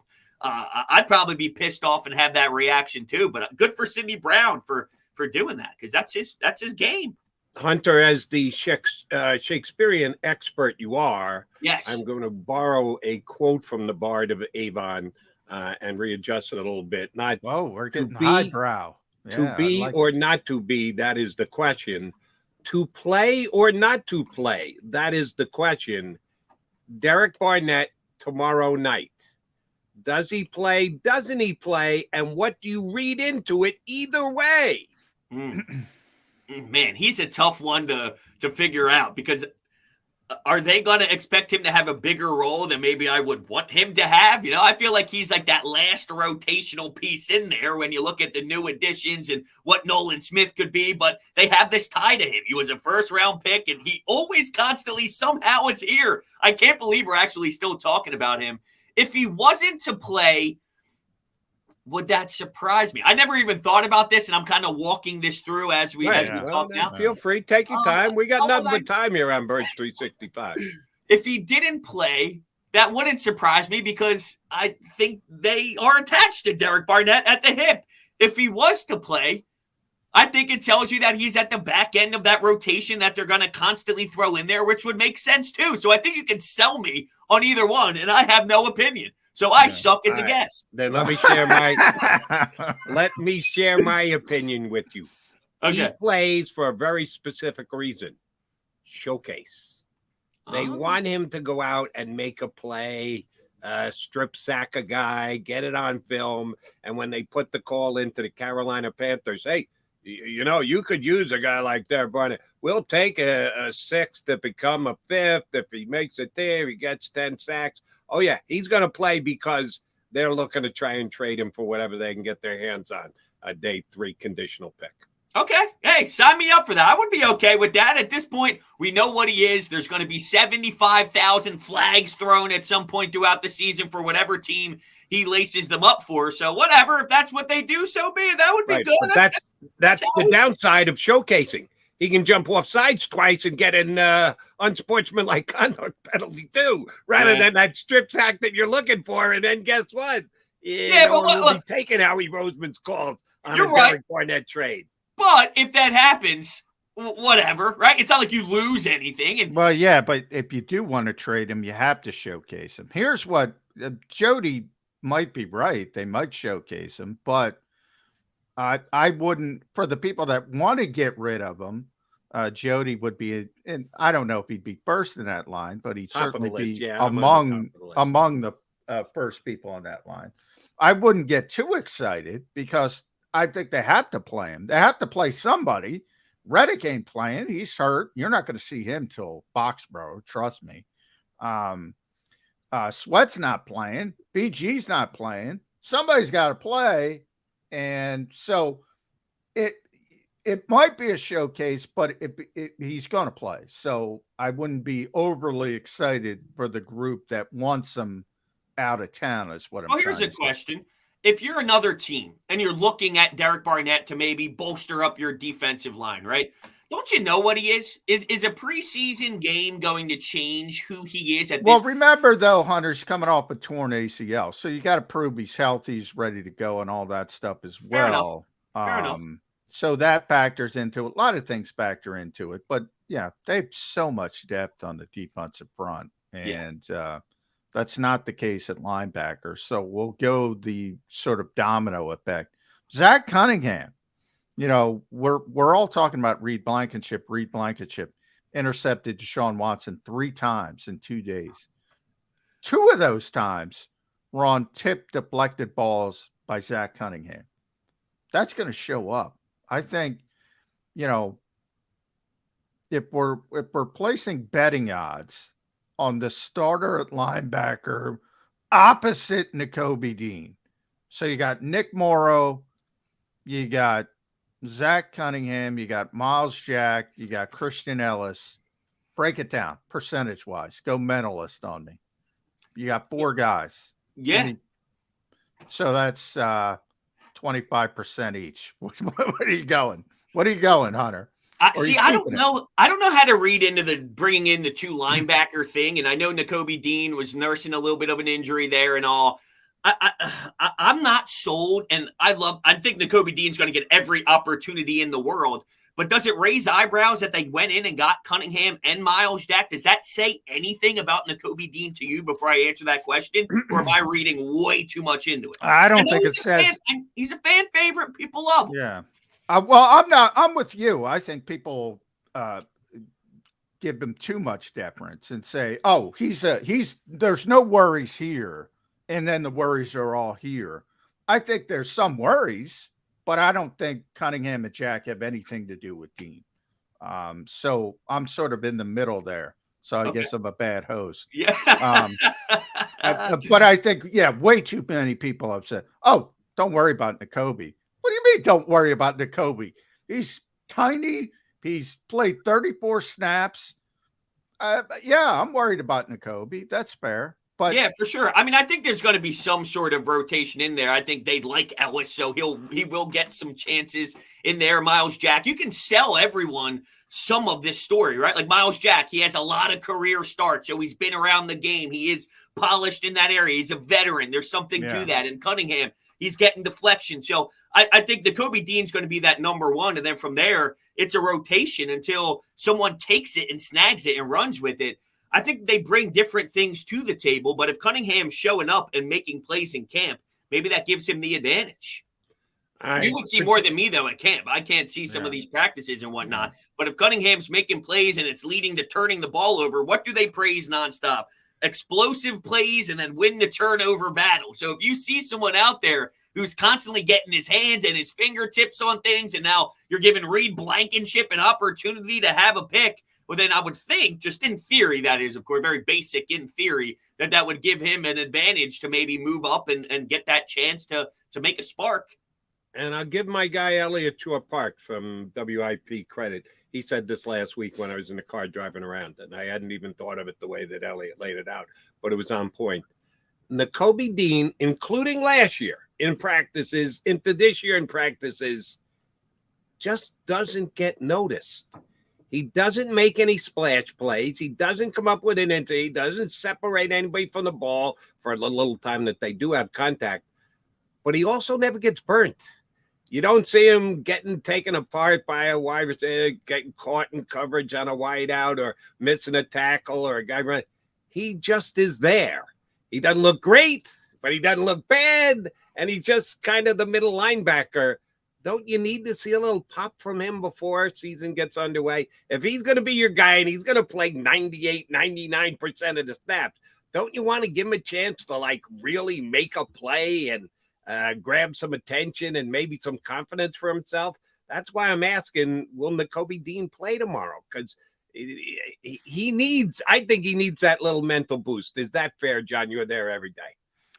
I agree with Elliot's description. He's sort of like not noticeable. So that could be a good thing because you're not making a lot of mistakes, obvious mistakes, or it could be a bad thing. People criticize TJ Edwards because he didn't make enough splash plays. I would say, this defense isn't really designed for the linebackers to make the splash plays. It's more about the safeties and the corners and reading coverage and making those plays. The linebackers are there. Jordan Davis is there to tie up blockers, and the linebackers are there to make the tackles. Hopefully 3 yards down the field, not 7 yards down the field. Mm-hmm. That's not sexy. So, for people that want Derek Brooks, they don't play that defense. Not in this defense. No. So it's kind of like, I think people's expectations are out of whack when they talk about a scheme, and they're all, we always go back to Gannon. They're playing the same damn scheme. All right, get your hatred out for Jonathan Gannon. They're playing the same damn scheme. So they're going to play the same way. They're going to have different players, 5 new starters, but they're playing the same way. And Jacoby's supposed to play like TJ played. Yeah, my thought on it would be I would think it's difficult in that position, especially throughout camp where you're not able to pop and not able to hit. Not that he's going to just lay everybody out like a Sidney Brown seems to have that mentality. But I think it would be hard in camp to be that position and not be able to play it to the full extent. You kind of have 1 foot in, 1 foot out. Well, you say you make tackles if that's your job, but you're not really bringing anyone to the ground, and it's very loose style of practice and all. Can you make that level of impact in a practice to wow anybody? Like, are you in a position to even do that throughout camp? Unless you're in a game, to Jody's point, and maybe that's his chance. That's why I kind of want to see him on Thursday. Because there are no rules. There are no, he's the quarterback, don't touch him. Who the hell cares? He's the Cleveland Brown quarterback. Go ahead and light him up. No, you don't want to do that, Jody. You'll never get another joint practice. Oh, that would be ugly. I'm talking about in the game tomorrow night. Oh, in the game. Yeah. I understand. I thought you were talking about practice. I thought you were talking about practice. No. That's why I'm saying I want to see Jacoby tomorrow night. Yeah, I would have no problem with it. I just don't think they'll risk injury. Because they have issues. I mean, if Jacoby goes down, well, we saw it for 4 days. It's like, what are you doing? It's Nick Morrow and Christian Ellis. If there's no Jacoby Dean, that's why he's sort of overvalued in my estimation, because what's after him is a potential disaster area. I think they like Ellis for some reason. I feel like they like Ellis more than the fans like Ellis. I think they like him. Yeah. I don't get the sense the fans dislike Christian Ellis because they haven't seen him that much. True. And he stood out to me a little bit in that preseason game with some pop. How about Evans? Throw it around the body a little bit. No? Justin Evans? Yeah, he got a couple pops in there. I thought the shoulder pads. He's getting more first team reps. They're giving everybody. They're giving Hunter Brody first team reps. Yeah, right. Listen, I might play in the slot. They're dropping Derek Barnett in coverage. You got Bradbury in the slot. You name it. Yeah. They're throwing it around town. Well, people, I wrote that. Sean Desai is throwing everything at the wall. Everything. And, there are a lot of people excited because they think he's going to do this in a real game. You better hope and pray he doesn't do this in a real game, because you don't want James Bradbury in the slot. You don't want Derek Barnett dropping in coverage as a linebacker too often. Now, every once in a while, if you have a curveball, great. You fool the quarterback and something good can happen. But the last thing you want is consistent. Jalen Carter playing outside. Again, all this sounds great. Why is Jalen Carter, who has tremendous, unbelievable skill as an interior rusher, but he's not a better edge rusher than Hassan Reddick or Josh Sweat or Brandon Graham or Nolan Smith? I don't understand this process. Let's move this guy here. Let's move this guy. He can't do this, so let's move him here. Why does that make sense to people? It's interesting because I remember last year, or maybe it was the year before, Gannon was here, 2 years? Is that total? Yeah, 2 years. 2 years? Can't even remember. By the way, 2 top 10 defenses, but go on. Can't stand looking at his face.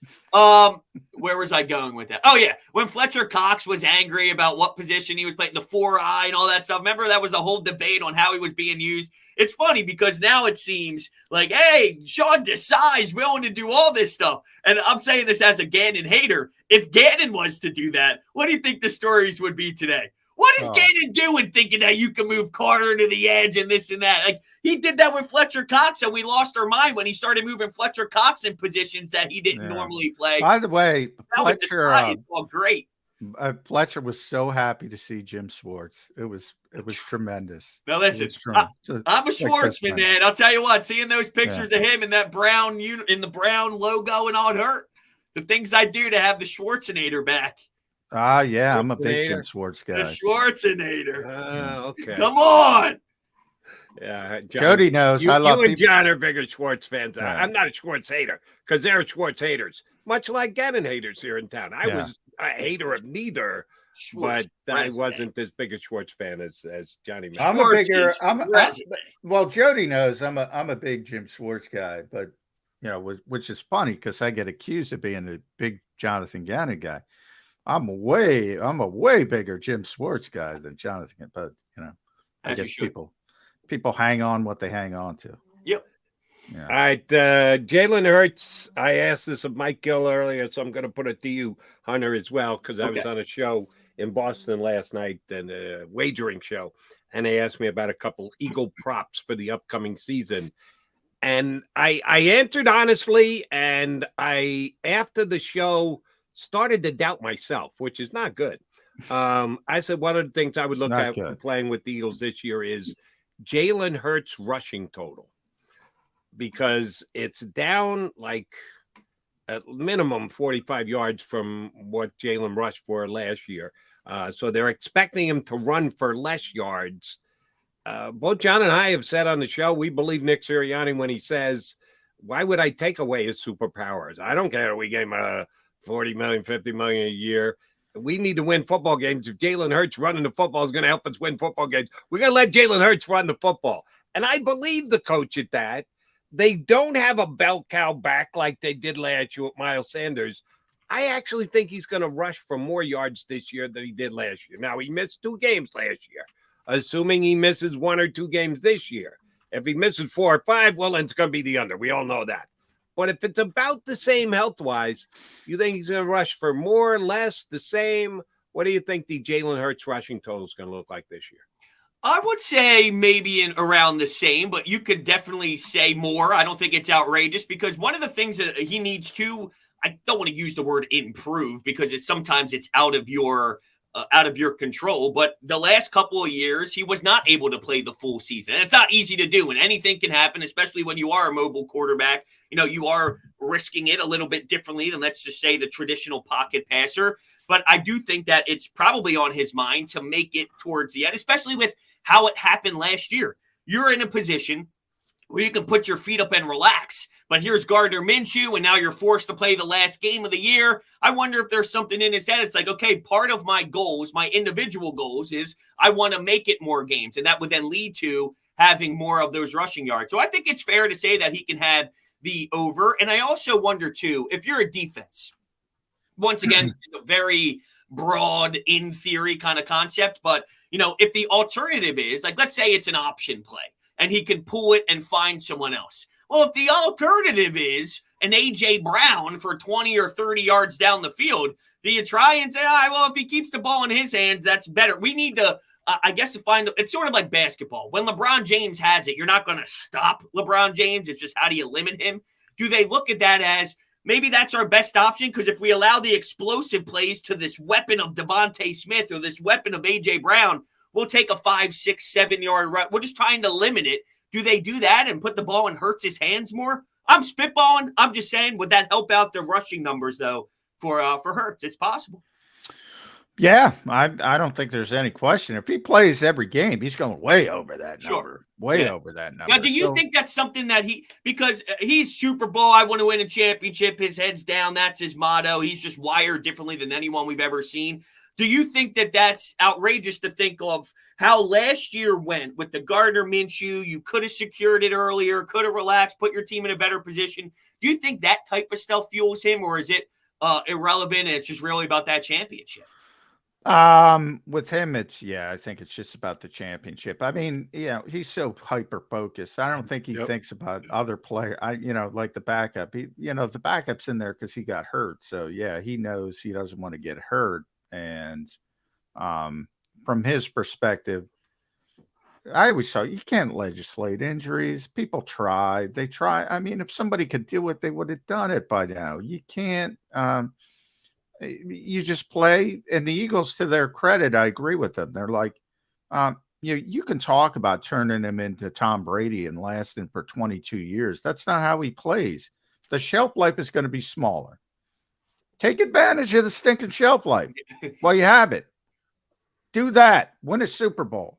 And then everybody's happy for what did Doug get? A year? I don't know. I thought Doug would get lifetime dispensation, which turned out to be 12 months. But anyway, take advantage of the shelf life and try to win another Super Bowl. That's where I think the Eagles are. What that shelf life is, I have no idea. Because eventually everybody gets hurt. Tom Brady got hurt.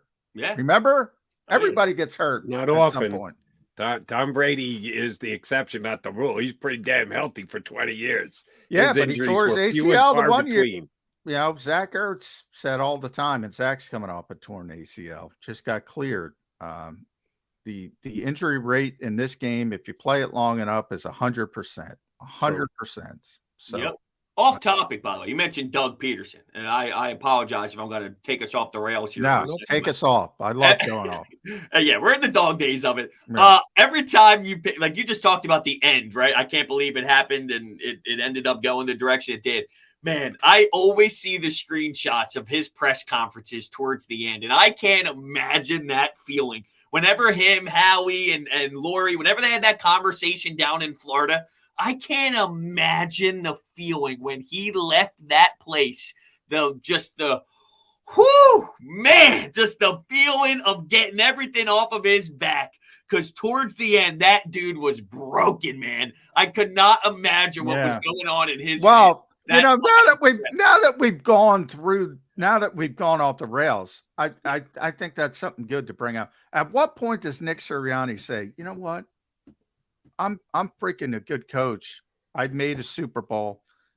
If he wins a Super Bowl, if he goes back to the Super Bowl, at what point does he say, I want a little bit more autonomy? Or is he just Mr. Go Along to get along? Well, that's a great question because we know that Doug Pederson wasn't allowed to bring back who he was. Oh, man, now he said guys are coming back a day later. Woo, man, Sports Talk Radio was fun then. Right. Yeah. But let's play Sports Talk Radio here just for a second, and you guys chime in with your opinion. I like the fact that Doug tried to flex his muscles a little bit. The thing was he was fighting wrong fights. He was sticking up for guys who didn't deserve to be stuck up for. He was picking the wrong fight with the wrong people, and that's why he ended up getting pushed out the door. I didn't have a problem with him fighting, but fight a winning fight, Doug. Don't fight a losing fight. Yeah, that's fair. That's fair. Yeah, it was Mike Groh, and then was it Press Taylor? Were those the two names? Press. It was Press and then Matt Burke. That was, he wanted to elevate Press to offensive coordinator and Matt Burke to defensive coordinator, or Corey Unlin, which would have been exciting. But real quick, John, with Nick Sirianni, Desai and Brian Johnson, did he have an influence on those? Because remember, who left to go to the Vikings? The DB's coach, right? Denard Wilson went to the Ravens. Oh, to the Ravens, excuse me. To the Ravens. Purple. Yes, yeah. That's where my mind was at. That just reminds me, I never saw a shot of him on the sidelines on Thursday. Why didn't we get a shot of him? Probably because nobody cares about position coaches. Yeah, except for Nick Rallis, who refused to put Nakobe Dean in the game. Well, I'm not saying you. I'm saying TB people. Okay. They don't give a crap about position coaches. Oh man, unbelievable! I don't know how much Sirianni had to say with the I feel like he co-signed the Johnson thing. I think he had more power, I guess, in his early stages with Howie and Laurie than it seemed Doug Pederson did. I guess that's kind of what I'm getting at. It seemed that way, but I don't know. You agree with that, John? I think he hired Desai. I think that was his call. Sirianni? Than a Howie call or a Jeffrey call. I think that was a Nick call. The way the Eagles do it is, in the case of Brian Johnson, Hunter's right.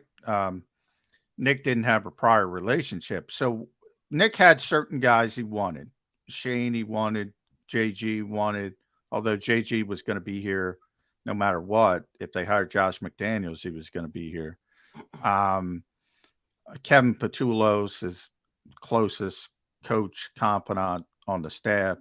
There were certain guys that he wanted, and he was given that autonomy to hire those guys. Then for positions that he didn't have somebody, Howie would go out and get the candidates, and then Nick would interview him and hire him. So he hired Brian Johnson, but Howie found Brian Johnson. So that's sort of how it works. At the end of Doug's, it was Jeffrey Lurie became great owner, as Jody says. I say it all the time.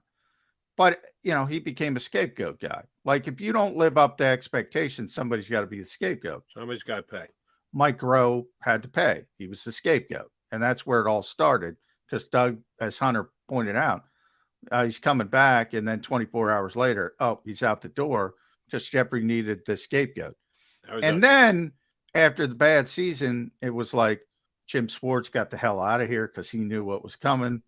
Retired for 10 days, I think. Smart guy, Jim Schwartz, very smart guy. Got the hell out of Dodge before it came down. And he wanted Press Taylor. Look, that is a pet peeve of mine because this organization told me, oh, he's so smart. He's so gifted. He's going to be this great coach. Press Taylor, Press Taylor, Press Taylor. And then Doug took a liking to him. And all of a sudden, he's the biggest idiot in the world. And by the way, Press is doing just fine. Yeah. Back with Doug as the offensive coordinator with one of the best young quarterbacks in the league. So, yeah, I lean on Doug's side. Doug won a Super Bowl. Doug should have been given the autonomy to hire his coaches. If that doesn't work, if Matt Burt craps the bed, Press Taylor, then you fire everybody. All right. But at some point, Hunter Brody, Jody McDonald, I think that's coming with Nick Sirianni because it comes with everybody. The more success you have, and if something goes wrong, then after that success, you say, I didn't want that. Why are you making me do this? This is the reason why it went wrong. That's what happened with Doug Pederson. It's like, didn't I win the Super Bowl? What are you guys telling me what to do? Well, ultimately, that's going to happen. Think this. The Eagles are so good that we can kick back, relax, and start throwing around Taylor why not? From years ago because we know that they're going to be automatic and they're going to go out there and dominate. There's nothing to even talk about anymore, man. We're going Dougie B and Press Taylor. Well, we're Nick running late on time. First guy to not have an issue. If hey, it's going to happen. One last question for you, Hunter, before we let you run. Yes. Guy ran this by me again. I did a gambling show in Boston last night. Plus 375. Eagles start 5-0. You taking it? All right, run it through me real quick. It's Patriots, then it's Minnesota. Vikings, Tampa Bay, Washington. Who's number 5? Okay, I got it. Yeah, you're right. It's Patriots. Jets are 6. Yep, I see it here. Yeah, I think so. That's good odds for those teams. Plus 375 that the Eagles start 5-0. 4-0-1 is not 5-0. You have to win all 5 games. No ties, no losses allowed, but you're getting plus 375. Will the Birds be 3-0? I 5-0. Yeah, 5-0. I like that. I mean, the Patriots, the Vikings, beatable teams, Buccaneers, Commanders, and Rams. Like, those are beatable squads. If you had back-to-back with the Bills and the 49ers early in the season, maybe I don't feel that comfortable. The number should be plus 8,000 at that rate. But plus 375, I feel like that's some good opportunity to make some cash. They're going to be 4-1. They're going to lose to New England. Johnny Mac says, save your money. They're not going to be 5-0. Yeah, they're going to be 4-1. Well, we're all John's the naysayer, and he's got a 4-1. That's a good thing. When McMullen's the naysayer and it's 4-1, that's a pretty good place to be. It's going to be New England or Washington. They can't lose. They're sweeping the Commanders this year. They can't lose to Minnesota at home. We're not having Ed Kratz on that week if Howell beats Eagles. Well, listen, Joshua Harris. You got Kratz's shift if the Commanders beat the Eagles. It's got more to do. Ed Kratz. It's not about the teams. It's got more to do with the Eagles and the fact that there's so much change. 5 defensive starters, all the coaching changes. There's going to be a mistake. There's going to be a hiccup. It's going to happen. Jody, I don't know how you do it, man. Every day you do this. What the most important non-change is? Jalen Hurts is still the Eagles quarterback, and Sam Howell is now the Commanders quarterback. The homers, the Kelly Green. I gotta talk everybody off the ledge. Now, you guys, if they lose a game, it's going to be a catastrophe. Mm-hmm. It's going to be worse. Only if they lose to the Commanders. That's a catastrophe. I could work my way through any of the other 4, but if they lose to the Commanders, that's a catastrophe. Never a catastrophe when Hunter Brody joins us. Bro, it's always a pleasure. Where can people find the Hunter Brody pod? YouTube, Broads Media. Check it out. Spotify, Apple Pod, all the good stuff. And he'll have his Kelly Green hat on every once in a while. Not every show, but often enough. Thanks, Broads. You got it. Thanks, fellas. Hunter Brody here with us on Birds 365. All right, Jody Mac coming back to put a bow on the show. Stay here on Birds 365.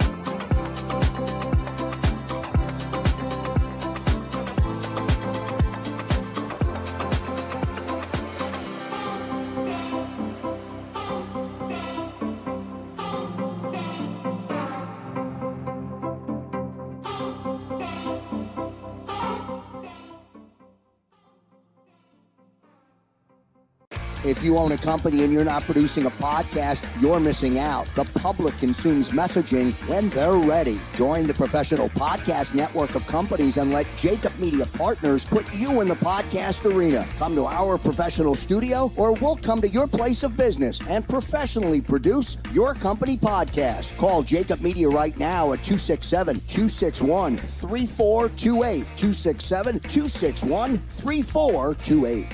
Heading down the shore, have a ball once more. Here, imaginations run wild and time stands still. Because here, you can find the best of the Jersey Shore, all on one 5-mile island. So leave the old you behind and get lost in the woods. Wild, wild, wild wood days.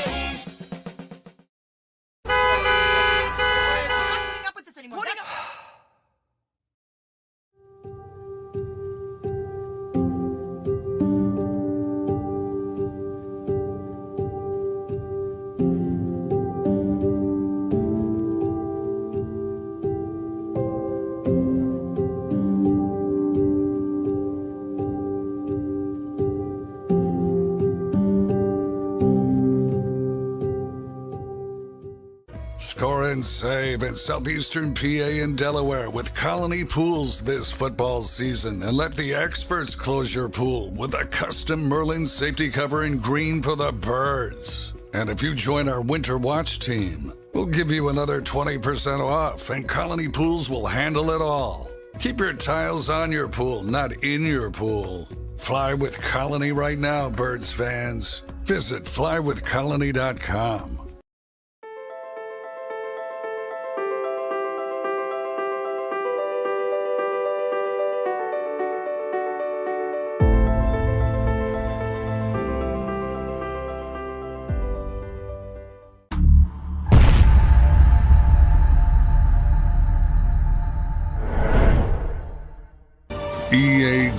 EAGLES. Eagles.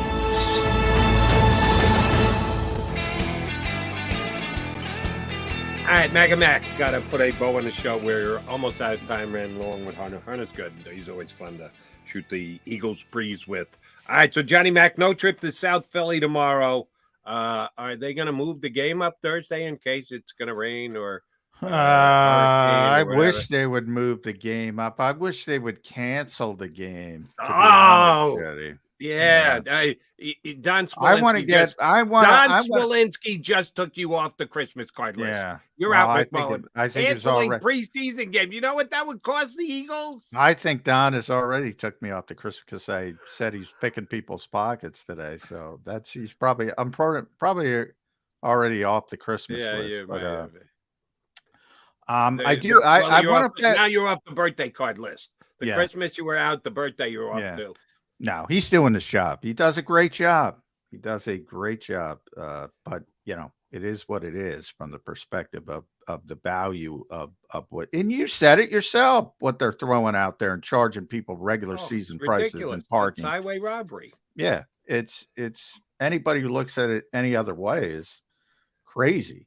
But we're at the point where I want to fast forward to week 1 in Boxborough. And I said it, you remember, I know we got to leave, but people lived through it last year. I said, that is a tougher spot. This is a tougher spot than people realize. New England's not a great team, but they're not terrible. Home opener, Tom Brady day. Everybody's fired up. Could the Eagles persevere? Yes. I also like Dan Orlovsky you know how many times I say this. Here's what Dan tweeted. The Patriots are going to try to play a style of football that they did in the early 2000s. Great defense, dominate on the ground, efficient pass game that's matchup driven. As always, zig when everybody else is zagging.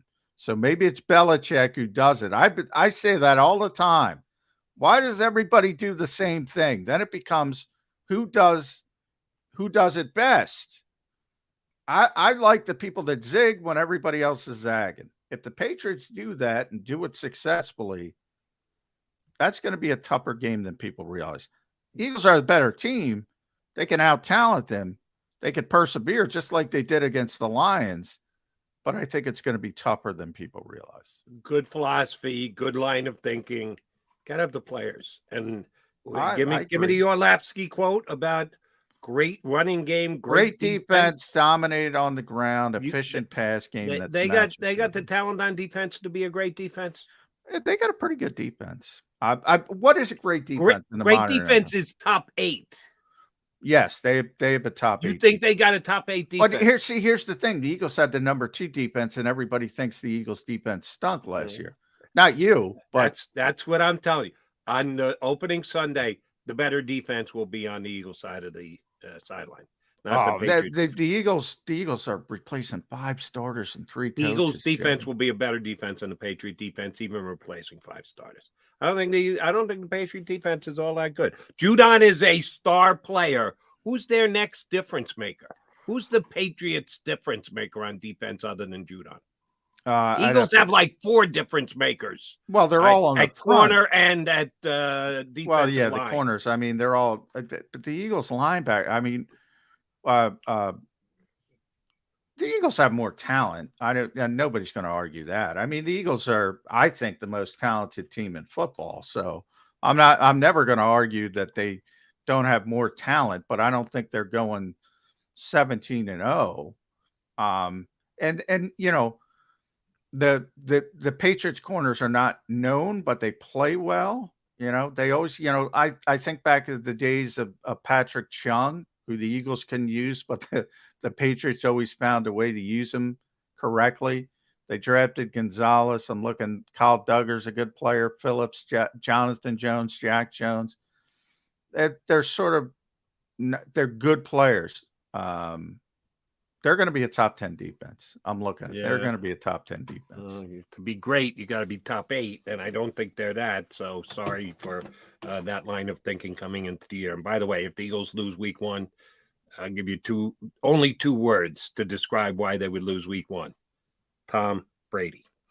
the crowd might be so pumped up and it may be so that's part of it emotional too. that could actually carry the pain. I'm much more afraid of Tom Brady's emotional influence than the Patriot defense week 1 against the Eagles. That's my read on it. But we got John and I are both trying to fast forward to week 1 as best as we possibly can. We got a bunch of preseason stuff to get through first. And we will start that again tomorrow right here on Birds 365 when McMullen and McDonald return in 2 and 2. You've been listening to Birds 365, the destination for the passionate Eagles football fan who bleeds green. If it's Eagles football, we're talking about it. Debate inside the locker room and guests that are some of the greatest football minds from around the region. We hope you enjoyed the show. We know we had a blast. Make sure to like, comment, and subscribe, and we'll be back soon. But in the meantime, hook up with us on social media at JAKIB Sports. See you next time on Birds 365.